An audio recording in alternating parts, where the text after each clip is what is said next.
Okay, great, awesome. All right, good evening and welcome to the special presentations of the City Council of the City of Moreno Valley,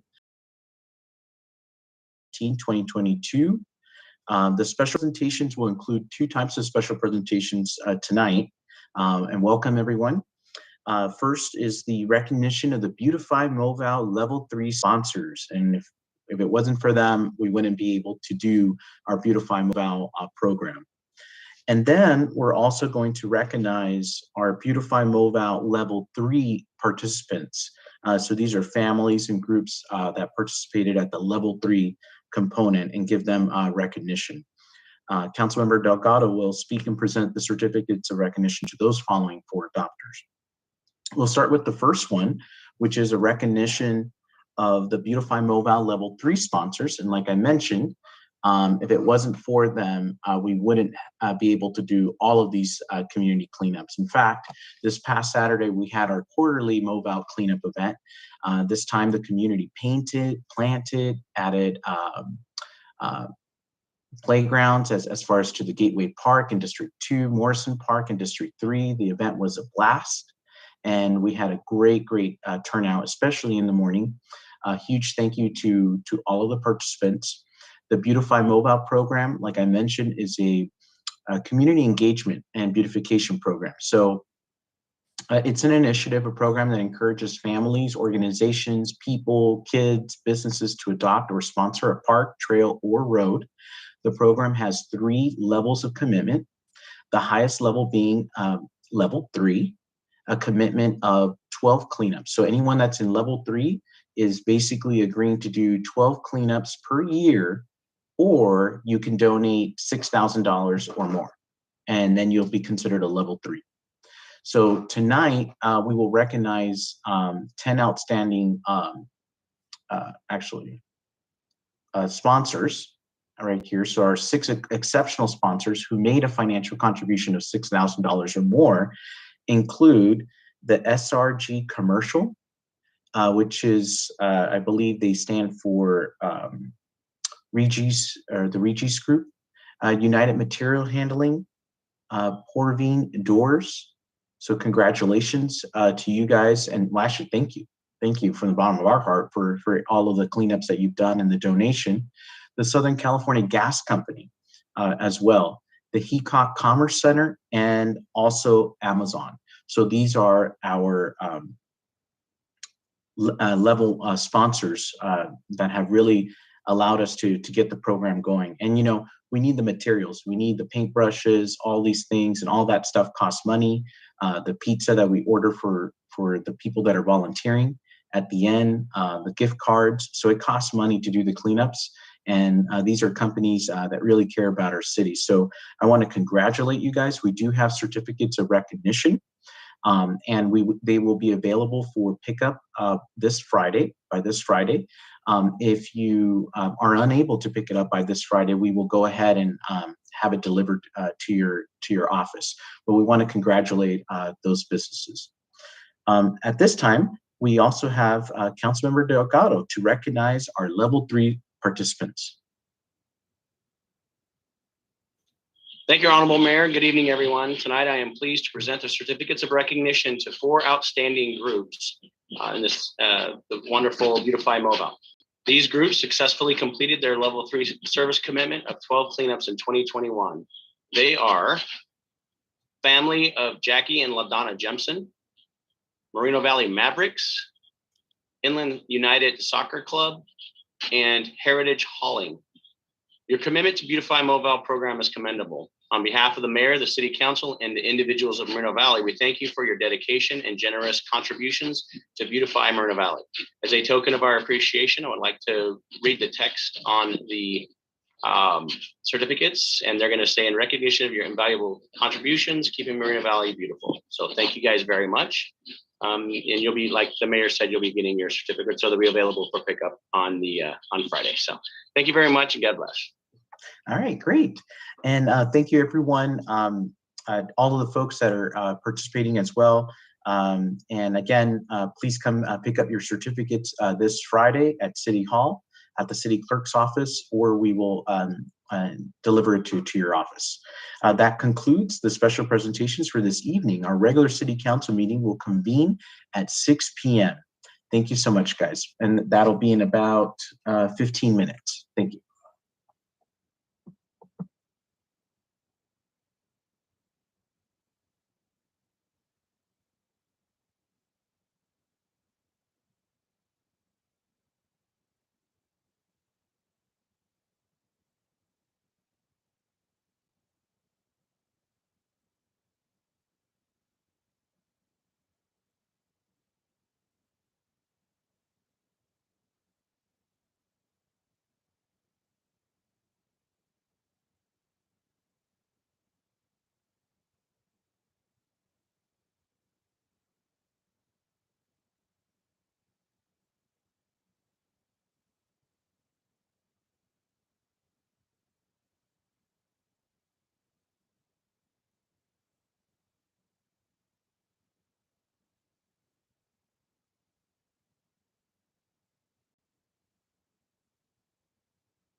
All right, well, welcome everyone.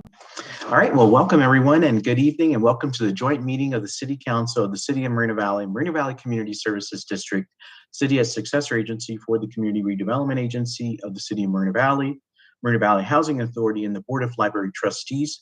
The City Council does receive a separate stipend for CSD meetings. I now call this regular City Council meeting to order on February 15th, 2022 at 6 p.m. The Pledge of Allegiance, if you wouldn't mind, Brian, would you lead us in the Pledge of Allegiance?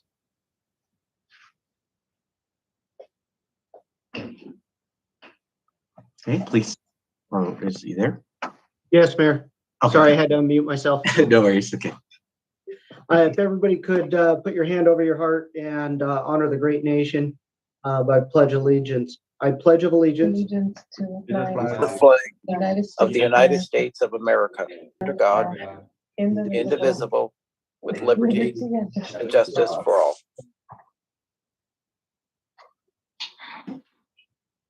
Thanks. Thanks so much, Brian. Really appreciate it. All right. Madam Clerk, roll call, please. Here, ma'am. Mayor Gutierrez. Thanks, City Clerk. Staff introductions, please. Pat Hawkes-Nades, City Clerk. Steve Quintanilla, Interim City Attorney. Mike Lee, City Manager. Brian Mohan, Assistant City Manager, Chief Financial Officer, City Treasurer. Manuel Mancha, Community Development Director.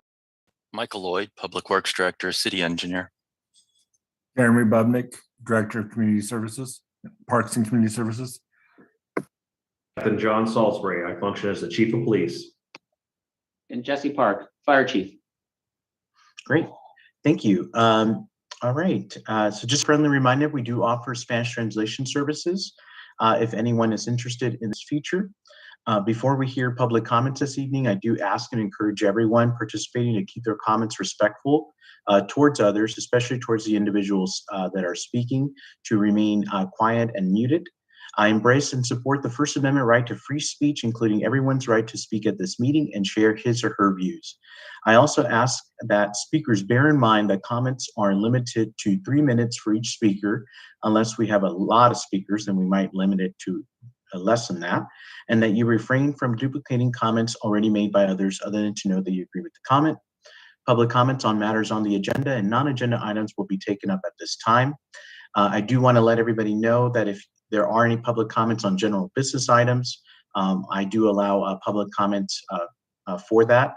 However, I believe tonight we don't have any general business items, but we do have 2 public hearing items where you can also speak at those times. Any person wishing to address the mayor and city council on any matter, either under the public comment section of the agenda or scheduled items, must follow the teleconference procedures and wait to be identified to speak by myself. Members of the public, again, will be limited to 3 minutes per person. And I do want to reference that once the clock starts, if you can go ahead and just start speaking, there will be a clock that will show up on the screen, just like normal, and that's your time is being allotted there. And then in order to preserve the meeting decorum, council and staff will not respond during public comment, and any council comments or questions to staff will be addressed during at that time, just to have on non-agenda items. Okay, we'll go ahead and call the first 3. Elmer Thomas, followed by Fred Bañuelos and George Haig. Mr. Thomas, can you?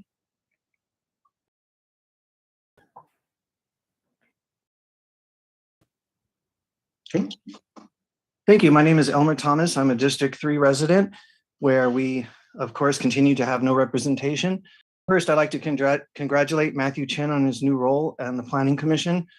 Of course, Marquez voted no because he says you don't listen, and that's exactly why I like you, and that also because you're a Marine. And this is just another example of Mark. He thinks of us as his subjects since we are nobodies, quote unquote, in his eyes.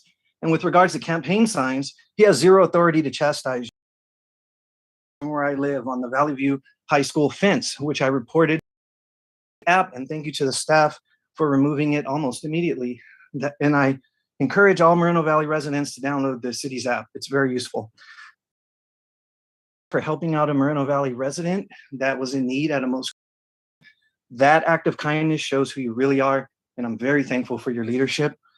Regarding Cabrera's invitation for coffee and a conversation, well, after witnessing in person the disrespect you and Marquez attempted by illegally appointing Jimson to Victoria Baca's seat, even before Ms. Baca was laid to rest, combined horrible behavior by your supporters online, all without your public rebuke, and the bullying of our city attorney, and the ridiculous nomination of Marquez as a mayor pro tem, shows your complete lack of judgment. And the only thing I'm requesting from you is a resignation. We have nothing in common. Now, I know Marquez desperately wants me to put this issue of our car accident to bed, but I need to address a few lies he spewed at a previous council meeting that I preserved in respect for his family. Directly from the police report, I'm going to be quoting here. So Marquez accused me of distracted driving, and the police report says cell phone not in use, and already explained in a previous council meeting that definitely was not distracted driving.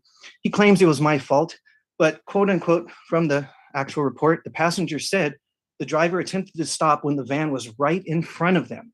And physical and independent witness testimony, non-family members, I might add, confirmed that they were quote unquote hauling ass, and there were no skid marks at the scene. And you saw at the last in-person council meeting, we brought posters and evidence, and we showed it to a former CHP accident person, and they all agreed. Obvious if you actually look at the police report. And finally, I want to read this, Jim. You know, Marquez says he's a pro-law enforcement, but this is what the police report says. I was unable to get a full statement from the driver due to her family members that were hindering my investigation.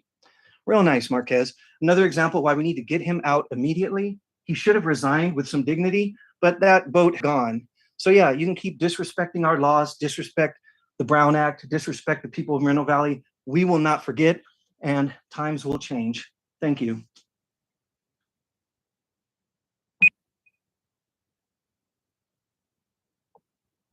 Fred Bañuelos, followed by George Haig and David Seitz. Audio check. Hello. We can hear you. Awesome. Hello, everyone. I want to start off with saying that I attended my first Beautify Moval. It was a great experience. I started off with digging 3 holes, and I had a little helper. I'm not sure her name is. I wish I could acknowledge her, but she came out and helped me out plant 3 of the plants out there. I just have to be careful with my limitations because I'm like what they call a long hauler, and it's hard for me to breathe sometimes. But I had a great experience. It was great, and I can't wait for the next one. Shalinda Bernard, I think we are like-minded in regards to homelessness issues, and I look forward to talking to her about it. I believe she's going to be appointed as far as on the Arts Council tonight. Congratulations if you get appointed. And I'd like to talk to you in regards to possibly helping, if you're a part of this, the Juneteenth event that everyone's talking about. I'd like to help anybody that's in charge of that in future. And then the last thing I want to talk about is I want to thank, I think it was city staff, and they're representing my council member Ulysses Cabrera. I talked about mosquitoes in my area, and I'm very, it's an important issue to me because my wife is very allergic to mosquitoes, and she's received some big blisters, and she missed work because of them. And we're looking to see what we can do to make it better when mosquito season starts again. I was fortunate enough to meet Jeff Hewitt, who's a county supervisor, and he's working with me in regards to the county part of it, county vector control, to see what we can do with that issue. And it's really important to me because it affects my wife and probably affects a lot of you out there with mosquitoes. And again, she misses work, and it's just really a bad situation. That's it. Moreno Valley first, and I yield the rest of my time.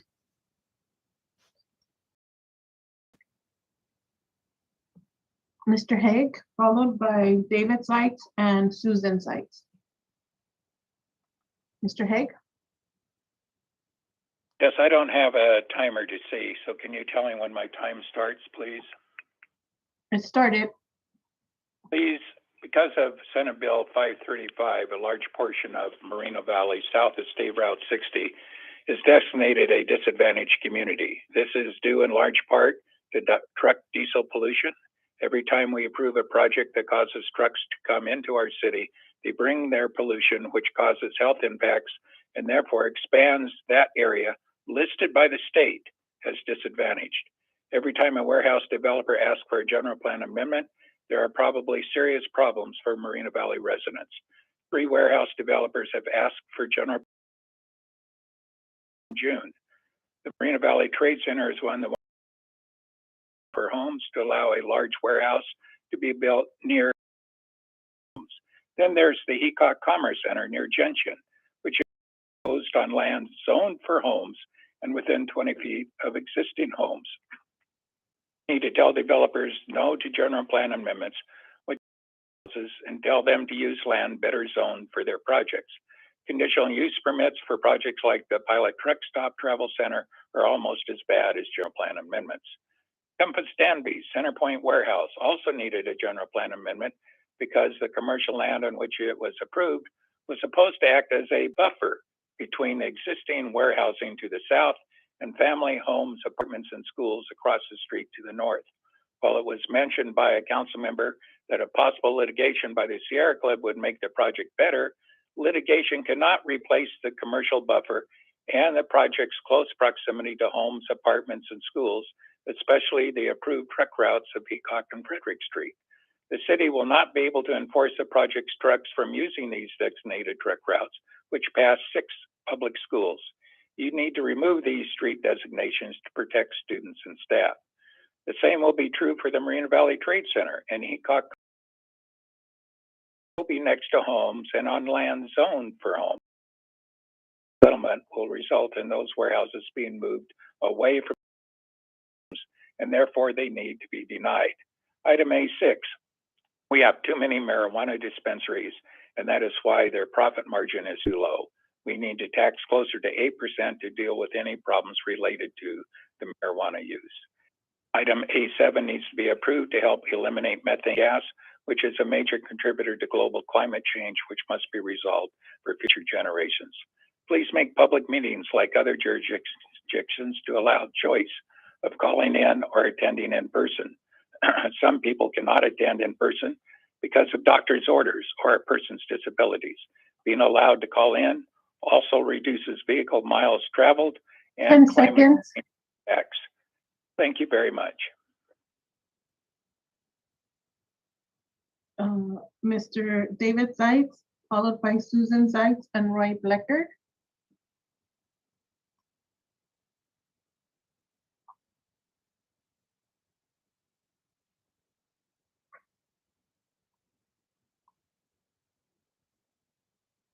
Mr. Zeitz.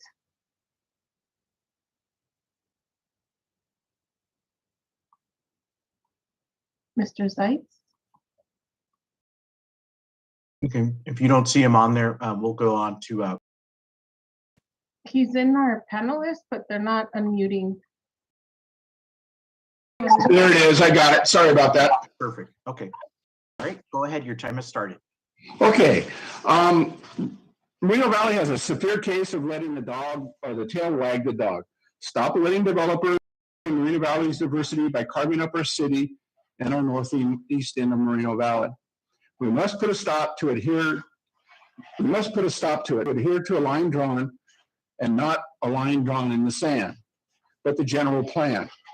Stop letting developers change lands to suit their projects. There are business people out to make money, and we all know what they're doing. Tell the developers, we have a general plan to 2040. Find land that is appropriate for your project. Moreno Valley should be no longer allowing changes to land use zoning to fit the developer's projects. Moreno Valley has a reputation of approving amendments and zoning changes because of the way that despite our general plan and despite citizens' input.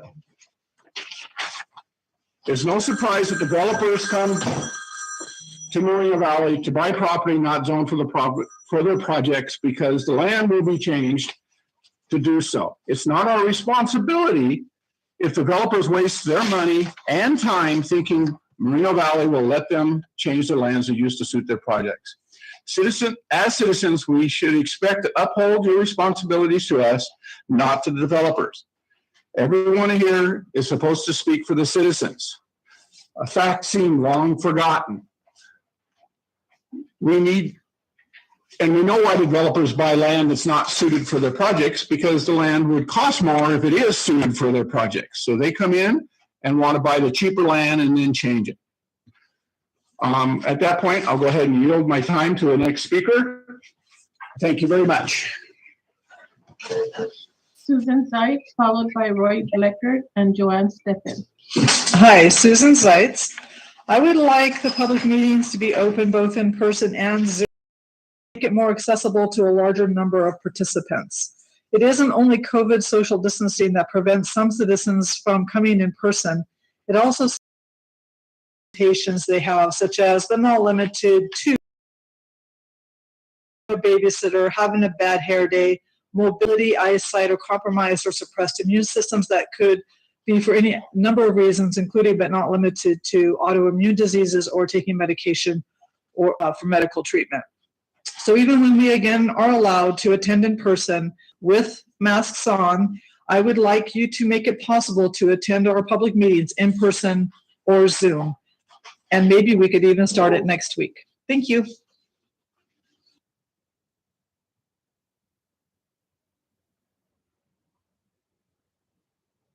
Roy Bleckert, followed by Joanne Stephens and Luis Palomares.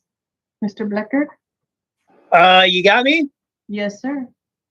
Just before you start the clock, as a point of order, I want to know, are we allowed to comment on, what are we commenting on, non-agenda items only, or does this include the A's or what? This is hi Roy, this is a non-agenda and consent calendar. Okay, this is still on the point of order. I think this is in violation of Council Rules 242. Go ahead and start the timer, please. Thank you. So here we go. Again, in the tradition of the Constitution, the right to redress our government and the right Victoria Baca fought for us, for all people to speak. We should be allowed to comment on consent calendar items per the rules and procedures that we went on. It's gone on far too long. We need to fix this or that. I agree. We need to open up the meetings. We need to have the Zoom meetings and everything else. That's fine for the people that want to do that. If you are scared, don't want to, the governors, there is no mandate. The memo, it is a memo on the state website of the California Health Department that says guidance.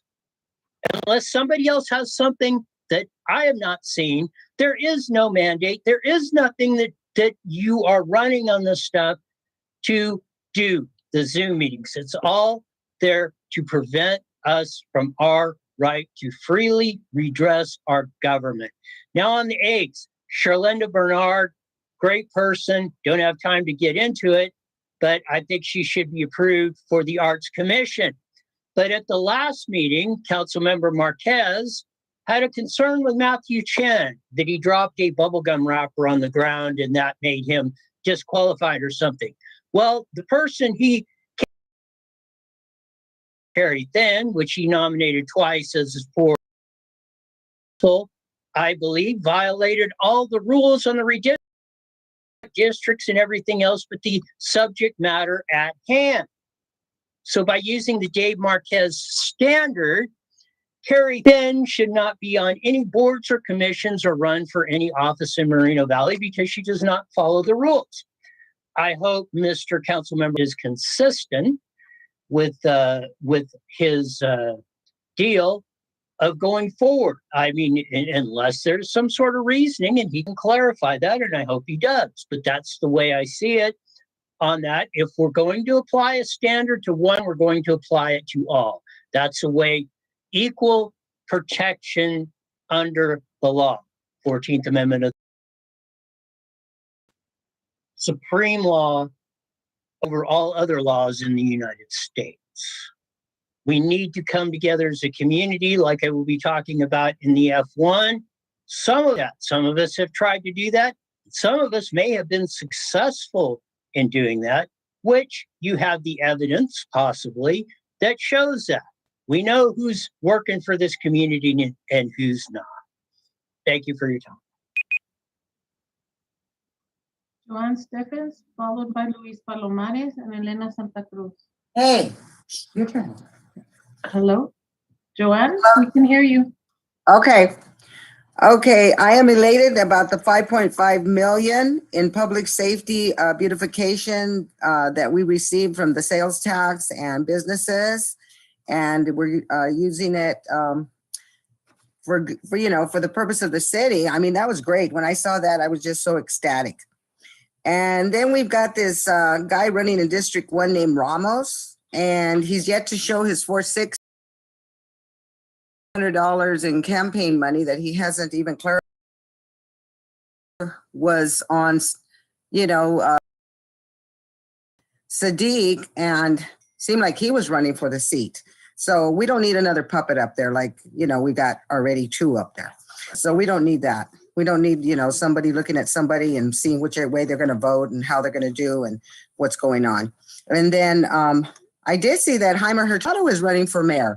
I wasn't even sure anybody else was throwing in their hat in the ring. So I'm kind of glad to see he's going to be running, because I understand that he does have some political knowledge and won't be violating any kind of laws or Brown Acts or placing anybody illegally up there, because I'd be very disappointed with that.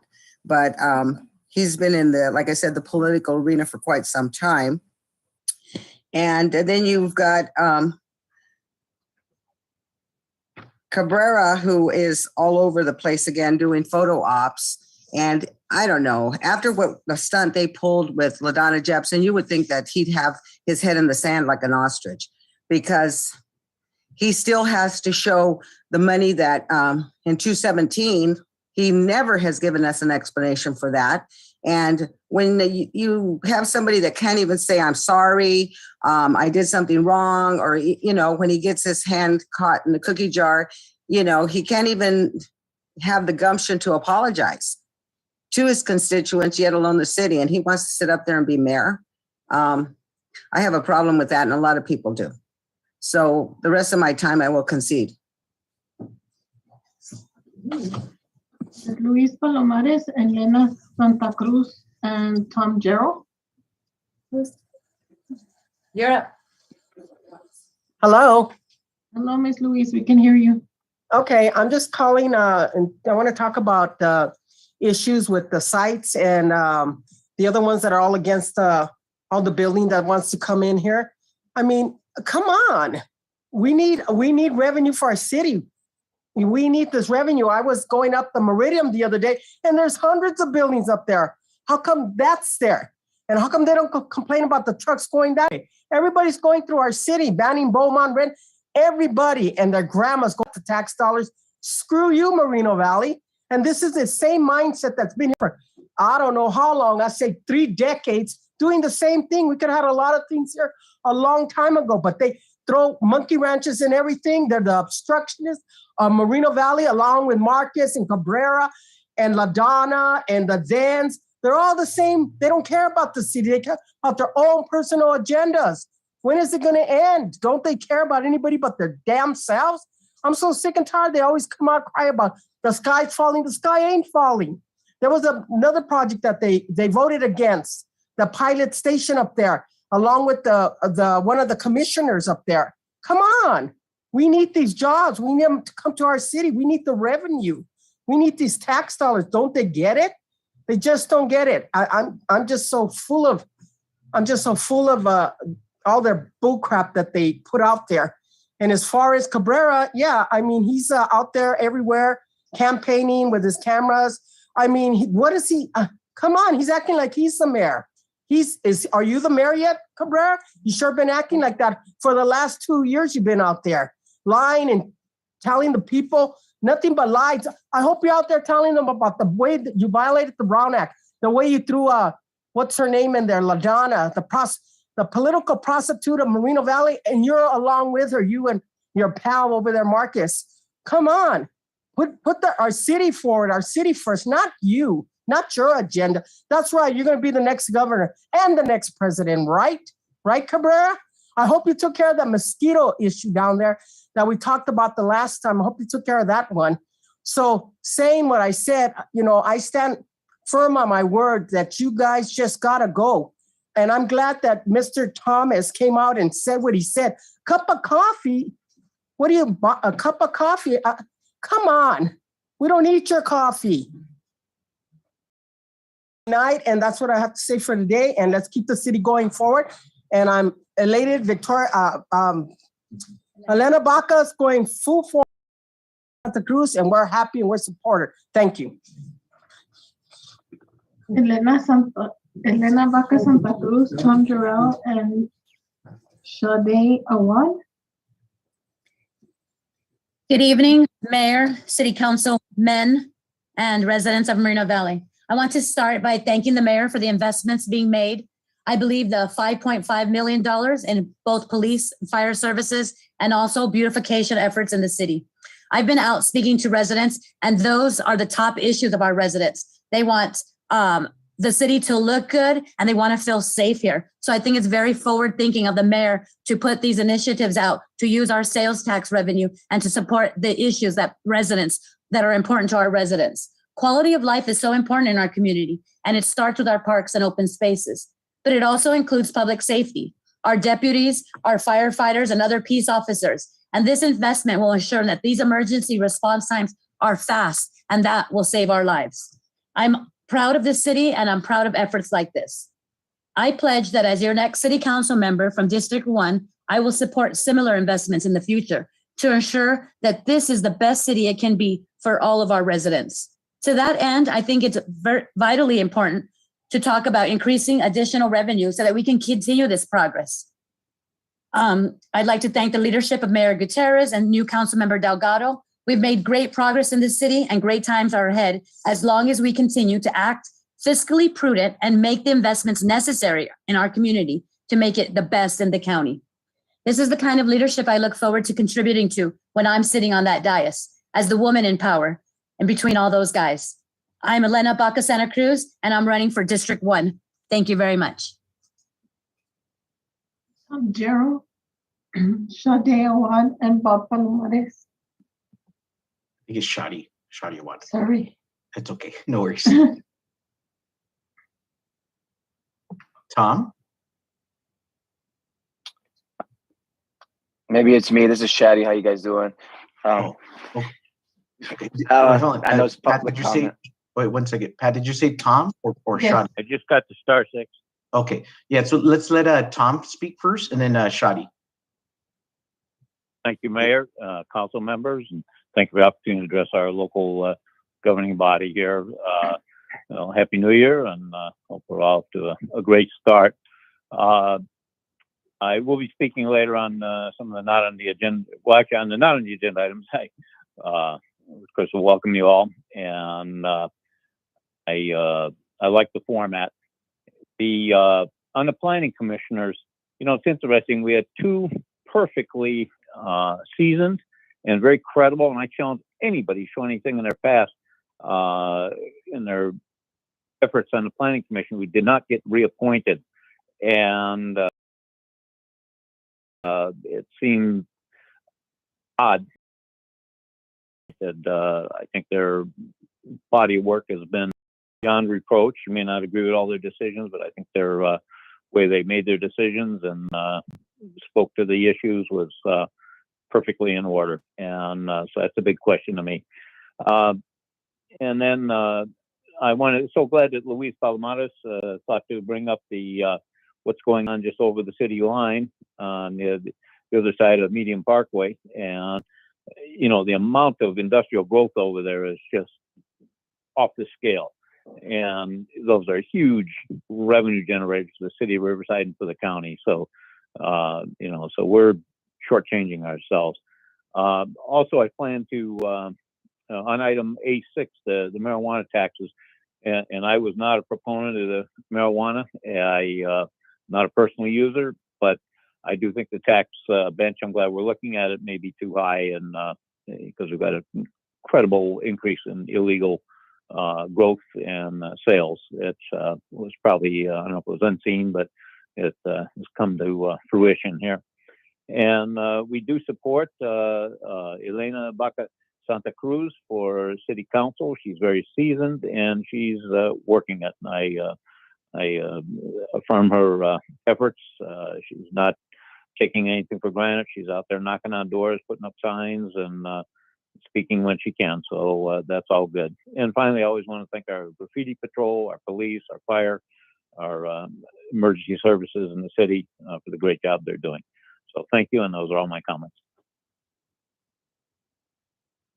Shadi, followed by Bob Palomares and Russell Schaefer.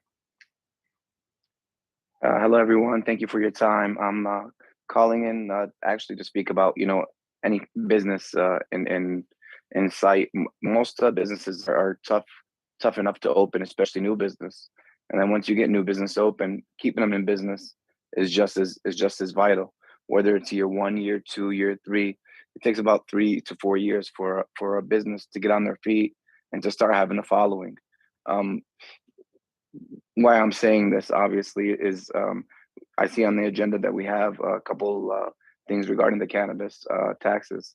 You have the illegal cannabis operations that are opening up, and they're like whack-a-mole. I understand it's easier to open them up than it is to shut them down. You have the taxation, and then you have the delivery component, where a company from a non-taxed jurisdiction can deliver into any place, and it's actually cheaper to get the product into your place versus buying the product after the taxation. I know Moreno Valley percent. The city staff increased it to 8%. It's not helping with keeping the businesses, because they're open, everybody's open, but not sustaining growth. And that's the reason you're not seeing other ones flourish. I see also in other cities up north that they're actually waiving it for some period of time. We definitely need revenue. Revenue's good. Working with your local government and working with your local business is imperative for any city business. I respect you guys' time. The only thing I'll say is, making businesses stronger, and that way we can reap the benefits and the rewards of business in the community and in the city, and working together is a longer plan than to get the most out of each business in the short-term goal. Thank you guys for your time. Thank you, Shadi, for participating. Appreciate it. Bob Palomares, followed by Russell Schaefer and David Lara Peyes. Hi, Bob. Yes. Good evening, Council. Bob Palomares here. I wanted to talk a little bit about the Thomases here. It seems that they brought their complaints to the city council and given them paperwork in regards, and I don't think the city council can do anything about it, but it appears that it's kind of fallen on deaf ears because they continue to go to the city council meetings and talk about it. And we know Marcus's track record. He's been nothing but an abuser. And I think you have to give the Thomases their justice due, but what can the city do? It seems like it always takes a lawsuit to get people moving. And I'm not, the mayor gets questioned at times, and the council does also, about lights being out or there's potholes, and he directs them to the proper people to take care of that. But the Thomases have been coming with something that a council member has been involved in, and it seems like just no justice for them. I mean, these are outstanding people. We need to at least give them some kind of justice here. You know, there's no accountability here. Marcus runs amok, he bullies, you know, and says that he's a city employee, which he's not. So, you know, it's just an injustice here to these people. You know, we concern ourselves with other things, rightly so, but give them their due. You know, that's what all I have to say about that. And one other thing I'd like to say about, we need to take care of the homeless now. You know, this problem is getting bigger by the day. I know they've been doing a heck of a good job getting them off the freeway, but all they do is go on the other side of the freeway or find another area on the freeway. We just had a gentleman killed, the homeless guy. And I think Caltrans is going to come to the point where they're going to tell us, well, you know what? We can't get them off the freeway anymore because they're your citizens. So we're going to end up with a big problem. So I think we need to tackle that homeless problem, perhaps getting a committee or something together to brainstorm on ways that we can deal with it. It's possible we can do. Maybe we can be the model for other cities. Thanks for the time, Mayor, Council.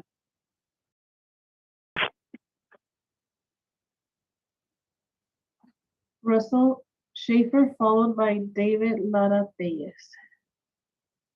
Hey, Cabrera, wake up there. Hey, just to be clear, I will never address you as a councilman. That's a title of respect and one that is earned. Since you clearly showed your willingness to violate the Brown Act, you pretty much killed any chance of earning respect from anyone who is paying attention. If you're betting on a majority of voters not knowing what you did, well, that's a fool's bet. If your plan is to continue to show up at various events, smile for the cameras, and just keep pretending you're a candidate worthy of cities of Moreno Valley, then you're a bigger fool than I thought. It won't happen overnight, but the truth will be coming soon, so that all Moreno Valley will know exactly who you are. I agree with Roy Bleckard what he stated a couple months ago. There was no contrition or remorse on your actions. Then you go and make remarks such as, we need to move forward, we need to take care of business, we need to move past this. Wow, really?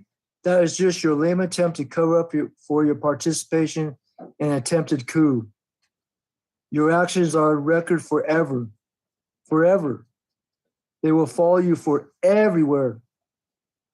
If you were any kind of man, you would have come clean immediately and for your part in the illegal actions you took along with Jepson and Marquez. Maybe you think the people you posed with campaign mailer are your salvation. Well, good luck with that one. They're going to turn their backs on you, buddy. Thank you. David Lara Reyes is our last speaker. Yes.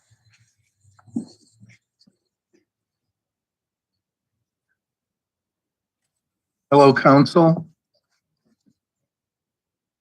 Am I on? Good. Hello, Council, staff. I would also like to address Cabrera, and I will not call him councilman either. You want to be mayor? My God. And just in October, you were willing to violate the Brown Act. You were willing to break the law, knowingly, being told by the city attorney that you were breaking the law. You were willing to do that in order to appoint LaDonna City Council. That's what you to break the law to do that. And now, just 3 months later, I understand you're bringing forward another candidate. Well, what happened to LaDonna? I mean, if it was so important to put her on the council, why isn't she running for council? And who is this Ramos that you brought in?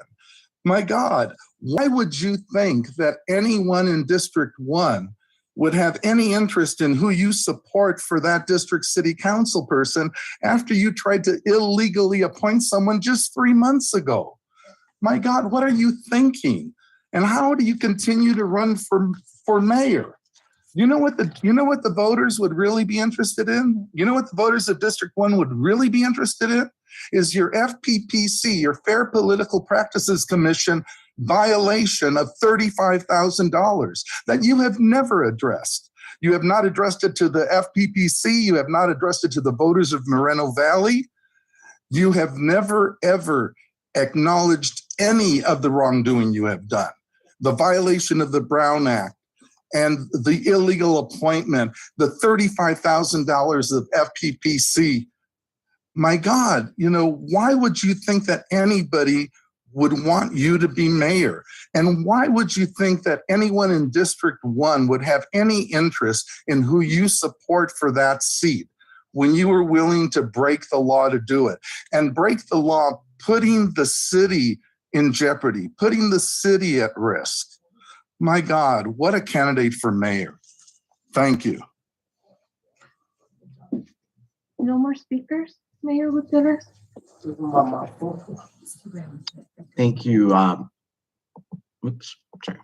Thank you, Pat. Okay, we'll go straight to consent calendar. If you can bring back the agenda, that would be great.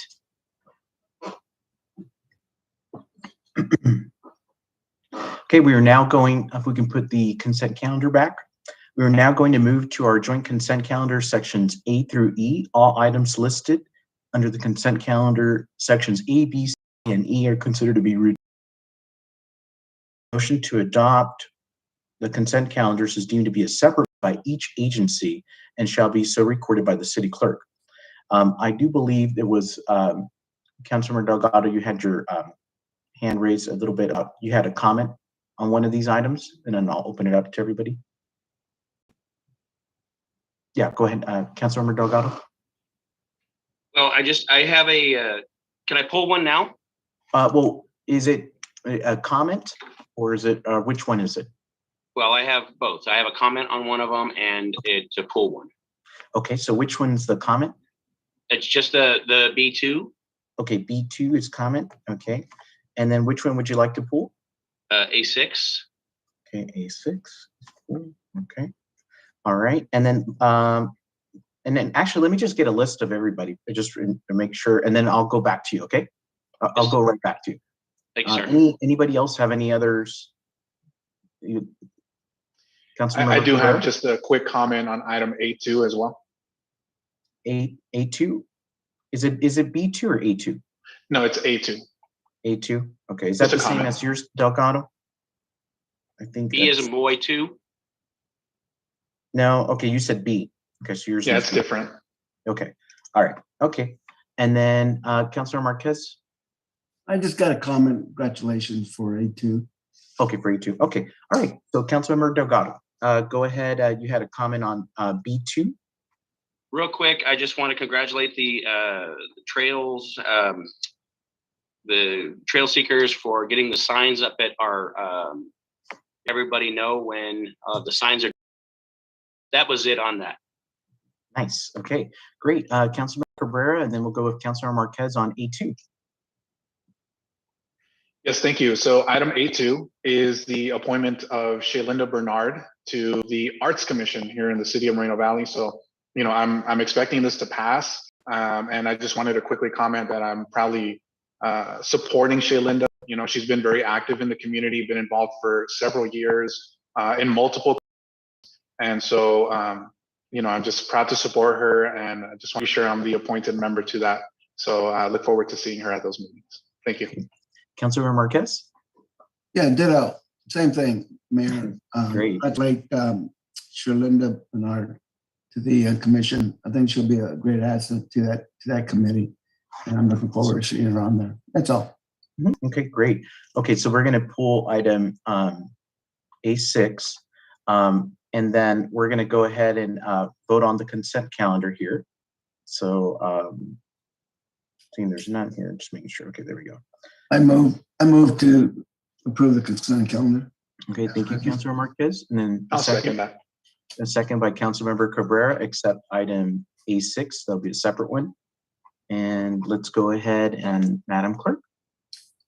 Councilmember Marquez? Yes. Councilmember Cabrera? Yes. Councilmember Delgado? Yes. Mayor Gutierrez? Yes. Motion passes 4 ayes. Thank you. Okay, great. Before we get to the public hearing items, we'll just go straight to A6 and just get it out of the way. We'll have A6 report from staff. Well, actually, yeah, report from staff because this is a separate vote.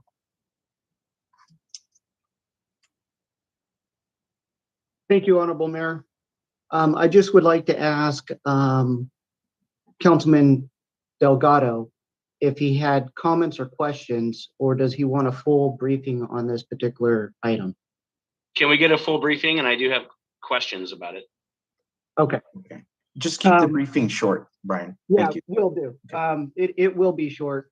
Obviously, everything is contained in the staff report, but what we're looking at doing is, in essence, for distribution only, we're looking at modifying the rate to 3%. In looking at the industry standards and talking to a lot of our businesses that are operational, this particular discipline, distribution, it has a very small profit margin. And so to work with the businesses to ensure that they are able to continue in the city of Moreno Valley, we're looking at the rate being 3%. That will help them continue their operations within the city. With that, I will entertain any questions or comments from council members. Councilmember Delgado. Yeah, so if we're looking at helping them, does that mean they're struggling? I mean, if so, we're looking to reduce their tax from 8% to 3%. So that's a lost revenue for our city. No matter where you look at it, no matter the reasons why, that's some type of a loss. So, I get what I read this, and I get the fact that it's a small profit margin. So the 5% loss is not going to be felt too much, but it's still a loss. And we just, the citizens of Moreno Valley just voted for Measure G to increase our sales tax. And then we're going to lower the sales tax on a marijuana distribution. I'm not fully sold on why we would want to do that. Thank you, council member. When the voters did approve the commercial cannabis activity tax, it was up to 8%. You have the authority as council to set that rate anywhere on that particular range, up to 8% gross receipts. In talking with the industry, there are several micro businesses that have distribution as part of their micro business. And we are trying to assist them in making sure that successful and sustainable within our city. So even though you might see a minimal impact in revenue, I think if we look at the greater impact of losing businesses, then we all of a sudden now lose all of the 8% of the additional gross receipt on the other disciplines. The cultivation is at $15 a square foot. So there are other disciplines of a micro business that we potentially would lose if they are no longer successful in our city. So reducing this discipline down to 3%, we are helping them be successful in the long run and keep our revenues here in our city. Well, I get it. I don't mind helping businesses. I'm not sure. I'm not sold on it, to be honest with you. So okay. We'll just keep it to questions. We'll just keep it to questions, and then because we still got to hear public comments. Very good. Thank you. Okay. And then I have no more questions. Thank you. Okay. Thank you. All right, Councilmember Marquez. Yes, thank you, Mayor. Hi. You know, back when city we voted for the marijuana, I was pretty much against the recreational, but the medical we can keep. And I know that it takes years and years to perfect the sales, the distribution centers, the micro businesses. It doesn't happen overnight. But we can't be lowering our tax right now for any reason, because it's going to set a trend for these other companies, these other cannabis companies to come in and come up with some type of excuse that they're not making money because we have the legal sellers out there. I don't think that's the problem. I don't think we have that many legal sellers. We just closed one up not too long ago, but I don't like to lower any type of again, taxes on this type of industry. Maybe we should just table this, vote, and take it back to staff and let's talk about it. Maybe bring it back next month. I'm just not into lowering the taxes for this type of business, like my colleague said, Delgado said. We should just maybe table it and bring it back after we have more discussions on it. Okay. That's my opinion. Thank you. And I just wanted to, before we haven't made a decision or anything like that. We're just asking questions right now. But yeah, okay. We can do that. I don't know if in a month that's going to change or anything. I mean, we could wait. Maybe the staff can reach out to them and see if maybe there's a higher number. I don't know. But well, 3 is pretty low, but maybe we could come to an agreement somewhere out a little higher than that. Okay. Not to lower it. I don't think that's right. Okay. Are we able to vote on it? Well, no, not yet. But we're just in questions right now. Any other council questions? Just a quick question as well, Mayor. I'll jump in here.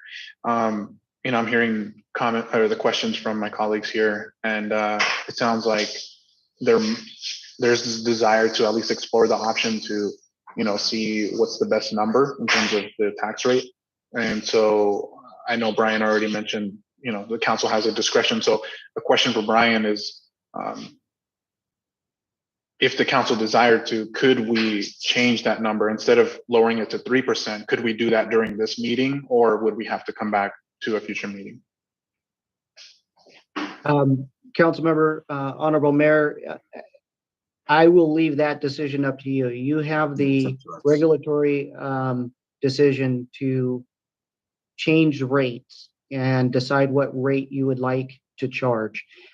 You could definitely direct staff to make the modification, and with a motion, I will defer to Steve's approval as to the legality, but I believe with a motion in changing that within the staff report and the resolution, I could either come back to council or that could be approved tonight. It's basically a number that we come up with. We toggle back that 8%. It was the reason why it was up to consensus, which I'm seeing we're not going to get to a consensus for 3%. Because two don't want the 3%. That's totally fine. I understand that. So there's no consensus. So the best option would possibly be either one, to direct staff to work with you guys, to come up with a number that possibly you guys can agree with, and then also the industry.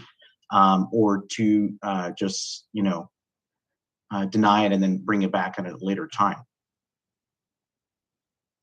Just so you know, I mean, personally, I just wanted to clarify, this is only just the distribution part. Correct, Brian? This is not like the sales tax or anything like that. You are correct, Honorable Mayor. No, it's just it's just the distribution part. So I don't think there is consensus, obviously. But I think that, I'd be open to that, if we want to bring this back. Yeah, I would feel better off if we were able to address this further and bring it back at a later date. So would it be okay if we had staff reach out to you and you, Councilmember Delgado, and kind of talk with you and just, see where you're at?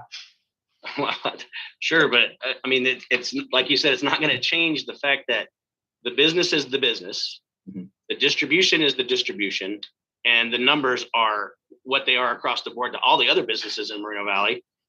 But we're going to lower these guys. Okay. So I don't know what's going to change, but I'm open to anything. I'll certainly listen to our folks, but I'm not sure what's going to change. Honorable And, Mayor. and I also want to add something in here. I don't know if, at least I don't have the numbers in front of me, but maybe Brian or members of our staff, did you do any research or take into consideration? I know I've been hearing a lot and seeing more reports about the black market, really not going away, unfortunately. Even though a lot of cities and jurisdictions have legalized cannabis in their cities and their counties, but because of that, that's also one of the reasons that I'm hearing as to why a decrease in taxes for our legal businesses is important, because the black market is still unfortunately thriving, and I think this is one of those ways to try to address that. But again, it's trying to find that middle ground. So I don't know if that's something that staff took into consideration, or if there's any data that you might be able to either share today, or if this comes back at one of our next meetings, something that we can look at some hard data on that as well. Yes, Councilmember. Staff did look at that, and I just want to remind the entire council that this particular industry is heavily taxed, not only by us, but by the state. So there is an excise tax, there's a sales tax, there's then our local commercial cannabis activity tax.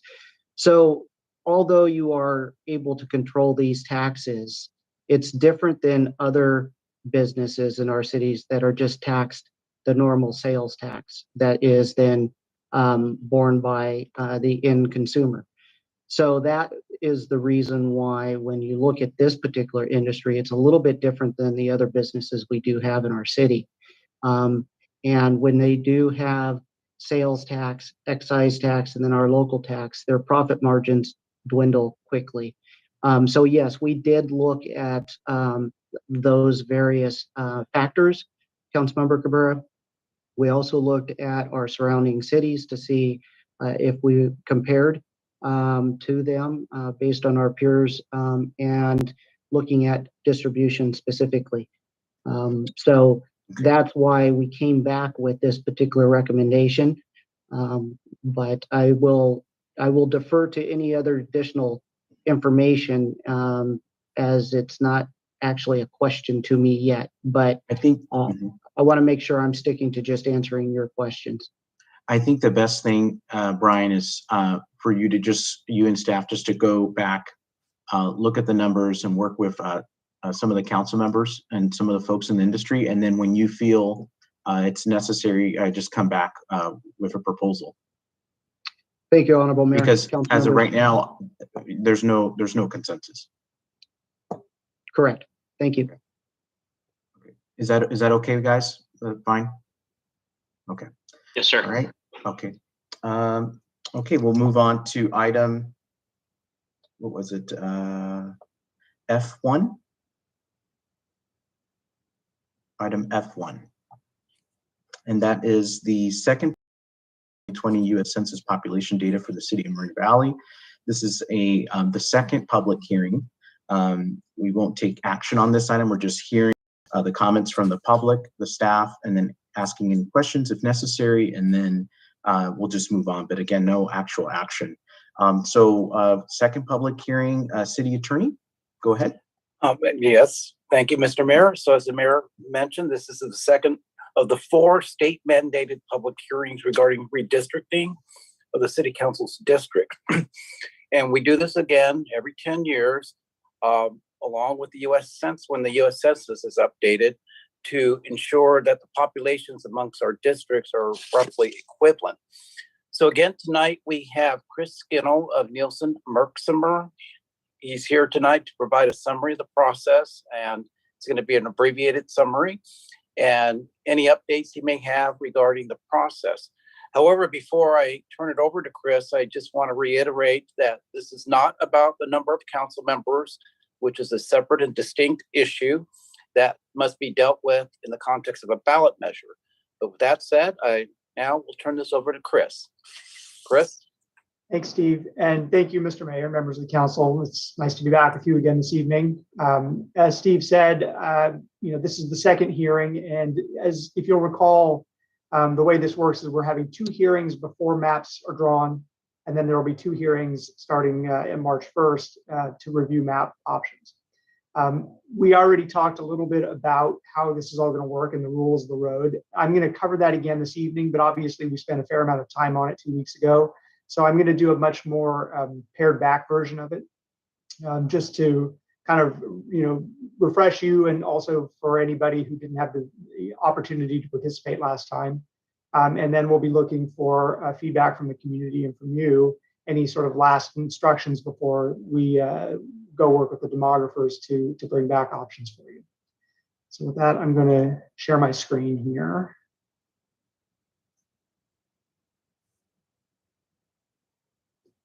All right.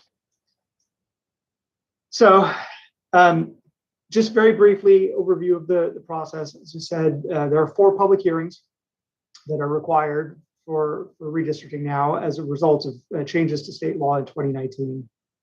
State law also requires, upon request, that the city provide interpretations and perhaps the most significant, establish a redistricting website that it's really sort of a one-stop shop for all of the information, drafts of maps, agendas, staff reports, copies of these presentations, talk a little bit more about it.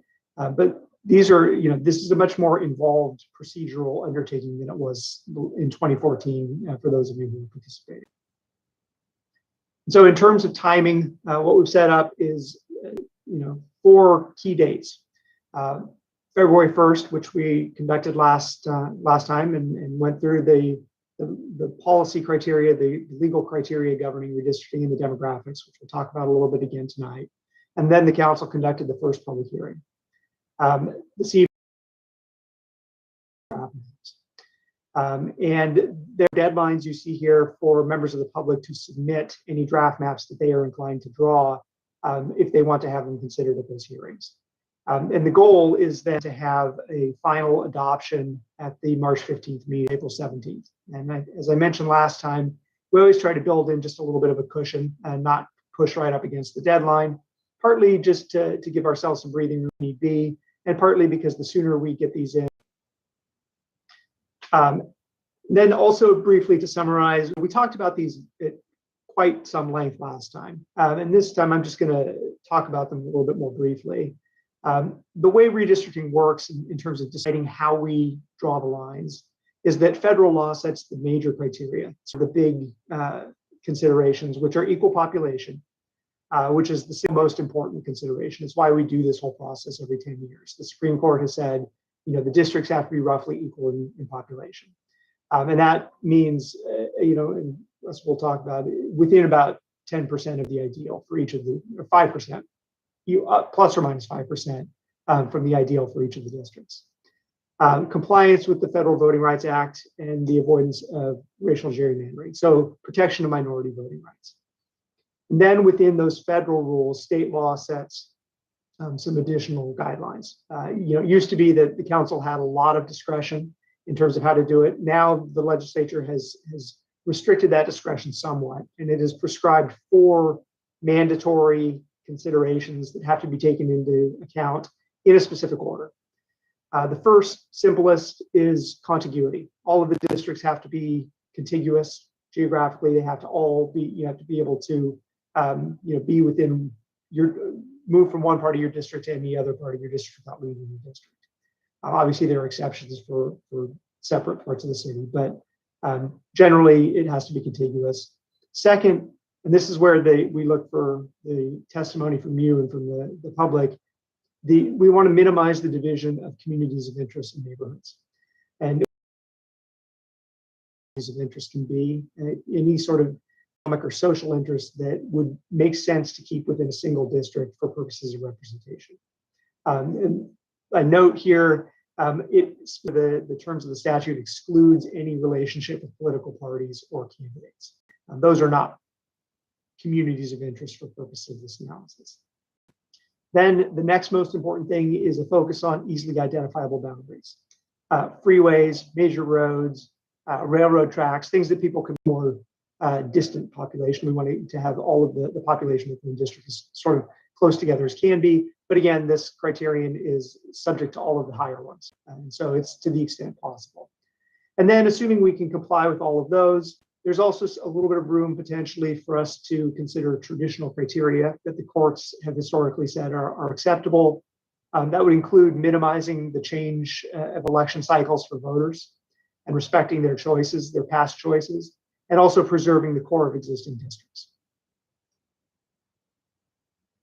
So turning to the actual the current districts themselves, we talked about the goal being to have all of the districts be within plus or minus 5% of the ideal population.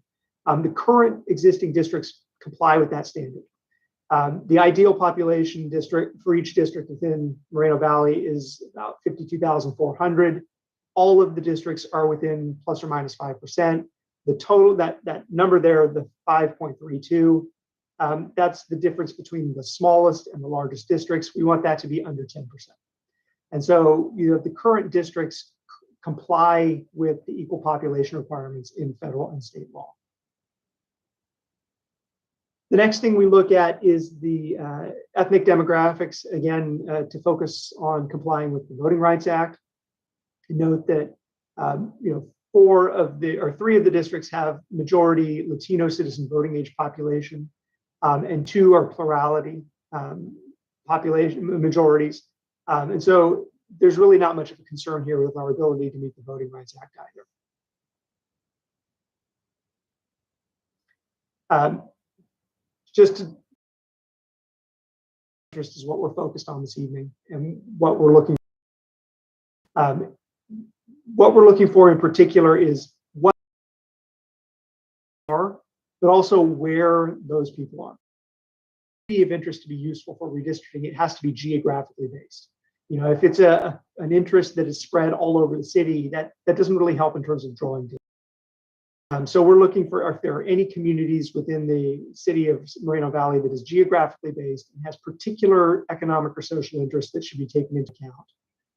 And also that has some then connection to city policy. It should really be something that has something to do with the job of the city council. I think the example I may have used last time, if their focus is state parks, well, that may not be the city council's role. It needs to be something that has some connection to city policy. And then, the language of the statute says it's an interest that should be included within a single district for purposes of its effective and fair representation. And sometimes we'll get testimony from people who will come in and say, look, we have a common interest, but we think that we will be most effectively and fairly represented by being divided amongst districts. So that sort of testimony as well. I mentioned before, there are opportunities for members of the public to participate in this process, not just by speaking at these hearings, although we welcome that, but there's actually an option for them to go and draw their own maps. It's available on the city's redistricting website. It's called Dave's Redistricting app. You can link in and you start with either the current district lines or a blank map. And the members of the public can go through and they can start drawing lines, and it will automatically calculate the demographics and those population numbers. So you can see in real time that you're complying with those equal population requirements with the Voting Rights Act. And then you can submit that map once you're done with it, and the demographers will take it and process it, and it will be presented to the council for as sort of the packet for consideration at future meetings. And so what we're looking for from the council and from members of the public is share your thoughts, whether it be here in this forum or whether it be through the various mechanisms in the redistricting website. We want feedback about what the district should look like. Just a few final points, sort of technical points. The impact of this process on the current council members is that everybody who's already been elected to the council continues to serve out the remainder of their current term. And then once the term ends, then you rotate in and you run for re-election in the new districts at that point. So nobody's term is cut short as a result of this. And also, as Steve mentioned, just to reiterate, because it has been raised, has been some talk about increasing the number of council members. That's a separate process that would have to go to the voters and is not an option through this process. This is focused only on the current 4-district configuration. And so with that, I'm happy to answer any questions, or I can turn it over to you for comment. Okay, thank you. We'll do council questions first, and only questions because we do need to follow the hearing, and then we got to get the public testimony. So we'll just stick to questions first. Any council questions? Okay. All right. I'm going to go ahead and now, as of right now, opening the hearing, and we will now hear public testimony. Madam Clerk, we'll go ahead and start with the first 3 speakers, 3 minutes each. If you can please, well, first of all, how many speakers do we have for this item? We have 9. Okay. Okay. We'll do 3 minutes each. Roy Bleckert, followed by Joanne Stephens and Luis Palomares. Mr. Bleckert? We got me? Yes, sir. Yes, we can hear you. The email I sent in as the main driving force behind the map that's there. One technical question for the consultant is I've been through this process a lot over the last decades, and we might have done it very fast in 2014 out of necessity. We went through most of these same steps too. As it points out in the email, which I hope is part of the public record, standard interests of community, as I've linked to you, all the council members and staff of the process we went in through, and you can see if you choose how the community interests and all the things we did, most of the things we did, you don't have the impromptu meetings that we had with the community in there, but you have the ones at the council. The first important point is we were going through a recall, and politically, there were a lot of people on different sides. Everybody in the community came together to support pretty much to support the redistricting map, except maybe George Price, but we can get into the Pete Bleckert Park and the corruption and that at a later date. But most of the community got behind that map, even though we were in very volatile times. Show you how, if you will, if you let the public participate, as the mayor did then, and you use the talents and experience of the community in a positive way, you can move this city forward. You can move this city forward today. I said, you're going to win this. You said, well, how do you know that? I said, I drew the map. I drew the map that made it possible to win a council seat. That's the history. That's what I believe the facts will show. That's why I am still recommending, even though we should hear from the public, they're under the Voting Rights Act, not disturbing people's number one interest is they don't want their district moved. The map there should be passed by the council as it is, and we can move forward in doing more productive work in our community. And maybe it will be a lesson, a flashback lesson for everyone to learn how we could work together and how we should work together in the future. Thank you.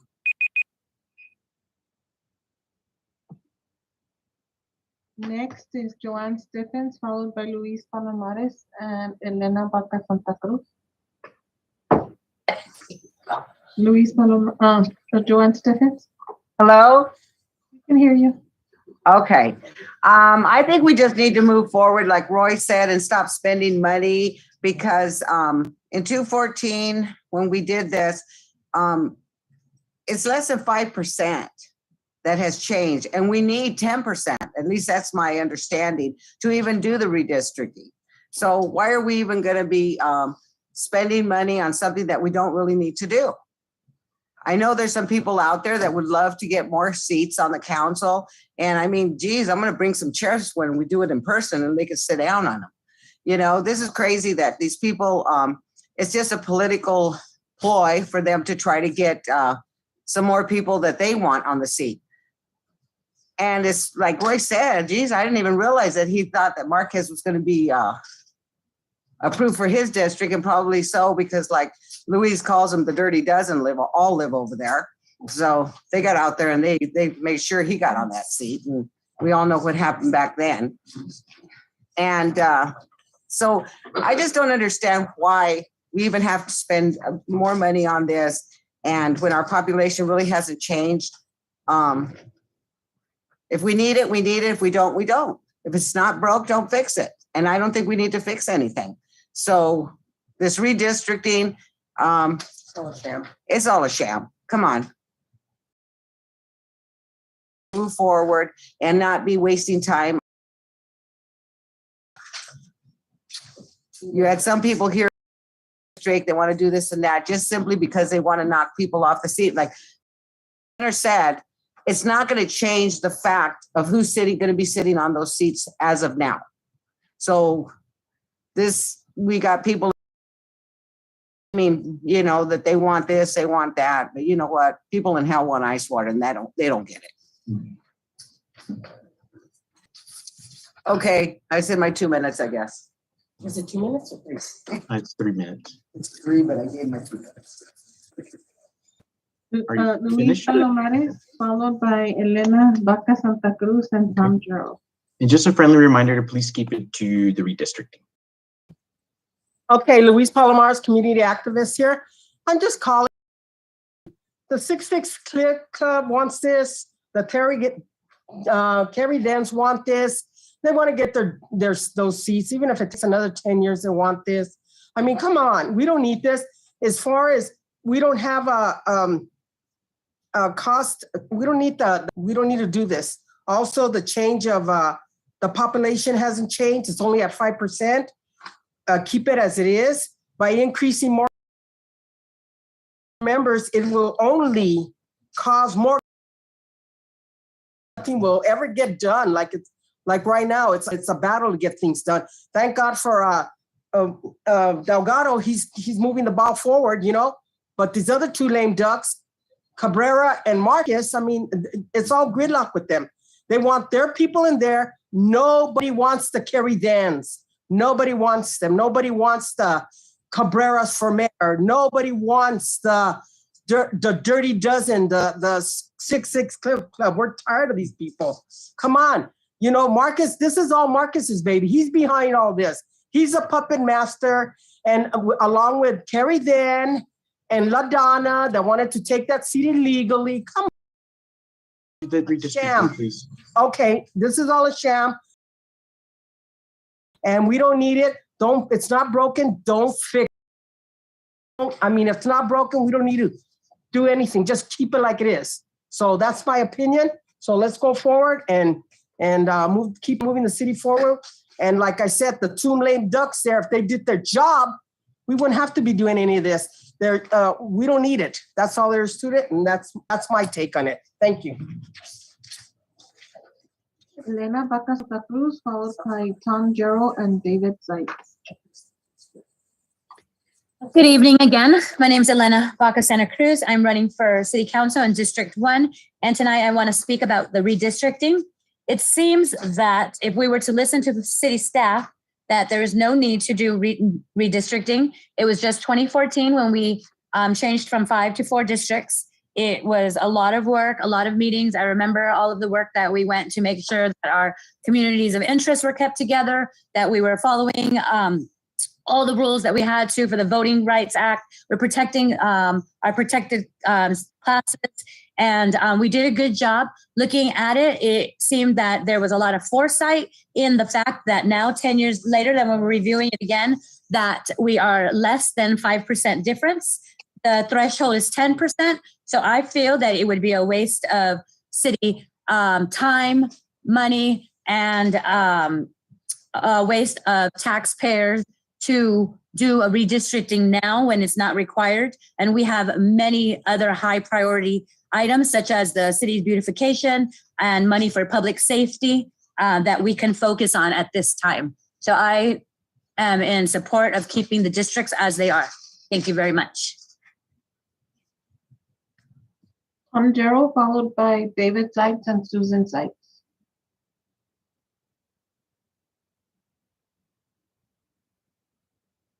Mr. Durrell? All right, am I transmitting okay? Yes, sir. Thank you, City Clerk. Mayor, council members, members of staff and the public, thank you for the opportunity to speak to this issue. Basically, I agree with the prior speakers there. I'm in that if it ain't broke, don't fix it crew. One thing I'm impressed is how well the system is working. We nailed it pretty good in 2014, and it's very impressive. So, there might need to be some minor tweaking, but it doesn't even sound like that's needed right now. So I suggest we got bigger fish to fry and better things to do as a city.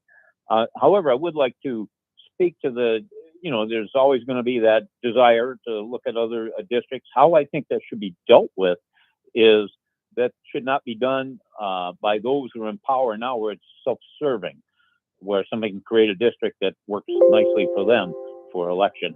And so I think if it's something like that is to be done, it should be set to take place after the next national census, when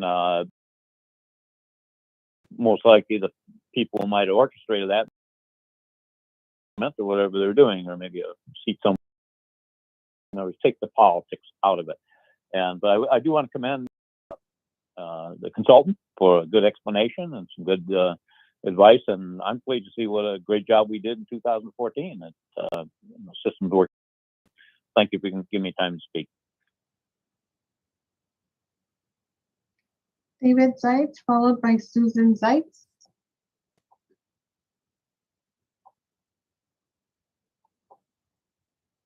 Mr. Zeitz?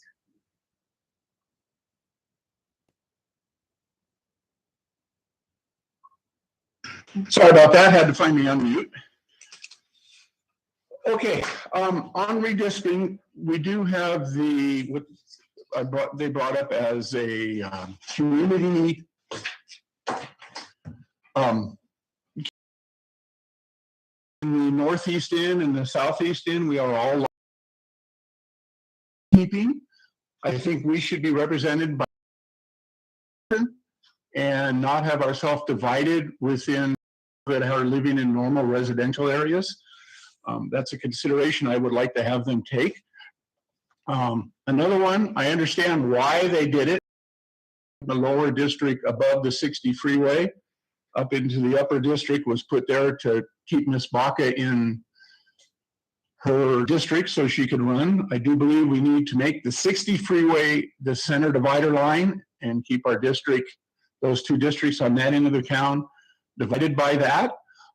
Like I said, as in the east side of the city, we need to keep all of our animal keeping in large lots together. That way we can get a person, and no disregard to Mr. Delgado, that understands our way of life out here. Most of us have lived down in the city where we have the postage stamp lots, and that's fine for people. I have nothing against anybody that wants to live that way. But the people that live up in this area do like the larger lots. They like the privacy. They like the quiet. They don't like the light pollution. And they want to live out their lives in peace. Not saying that it's that way in town, but it's just a different lifestyle out here. And what I'd like to have is a district that incorporates that. You say that we need to stick with the laws that are set up or the guidelines. Well, one of the guidelines says don't north and the southeast end of Maria. We are dividing a huge community of people that want to live in the rural atmosphere and have their room to stretch their feet, not worried about whether you can hear the neighbor's toilet flush. And again, like I said, on the west side, I'd like the 60 freeway to be the divider, put it back where it is. That way people know exactly what district they're in, not a block or two this way or a block or two that way. As it states in the thing, they like to use boundaries that are good, such as freeways and railroads, things of that nature. I think that's a good idea. Let's make the 60 a divider on the west side, and let's take the northeast and the southeast end and combine them to make them a large rural community that can be represented by somebody that understands our way of life. Thank you very much. Susan Zeitz. Hello, I'm Susan Seitz, and I am going to attempt to give you my opinion without telling you what other speakers may or may not, or should not think or want or do as they have said about us tonight. District 2 would benefit by the west and the east district of 2 being split down the middle. Both halves are similar, but the differences could be better represented separately. I am all for having more than what we do currently have. And I feel that a lot of citizens are feeling underrepresented because their individual needs and desires for their particular areas are kind of lumped together with areas outside of what they are. So I think it would be a good idea to switch stuff up a little bit. Thank you for listening. Good night.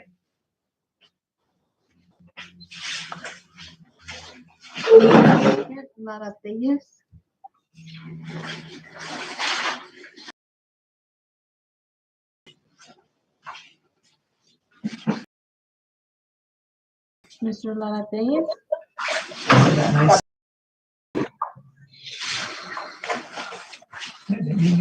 Okay. Mr. Laratelles? You know Laratelles? Yes. Oh, he's here? Oh, Okay. that's good. Okay, Laratelles? Mr. Laratelles? Thank you, Mayor. Oh, okay, he's here. Okay. Yes, I'm here. Yeah, I would like to talk about this redistricting proposal. I find it interesting, you know, the term redistricting and gerrymandering, you always hear those terms together. There's always, whenever you redistrict, there's always the worry that you're gerrymandering. My question would be, these folks that are concerned about the districts, they've had 8 years. It was 2014 that these were drawn up. Did they just wake up? Did they just realize that, oh, these districts aren't fair? I just wonder, why is it coming up now? And I think I know, and I think everyone knows. The folks that are putting this forward, they have 2 council members on there now. They want more, they want a majority. They wanted it so bad that they were willing to violate the law in order to do it. This group started off by trying to get into power through recall, lying about individuals, making false accusations through the recall. Then after that, legal appointment that they were trying to do of LaDonna, and that didn't work. So now they're trying to redistrict. Redistricting is done when there is 1% difference. There has been less than 5%. This is not necessary. It's not needed. It's a power grab. This is just another power grab. The recalls were a power grab. The illegal appointment was a power grab. And this redistricting fiasco is just another attempt to steal power.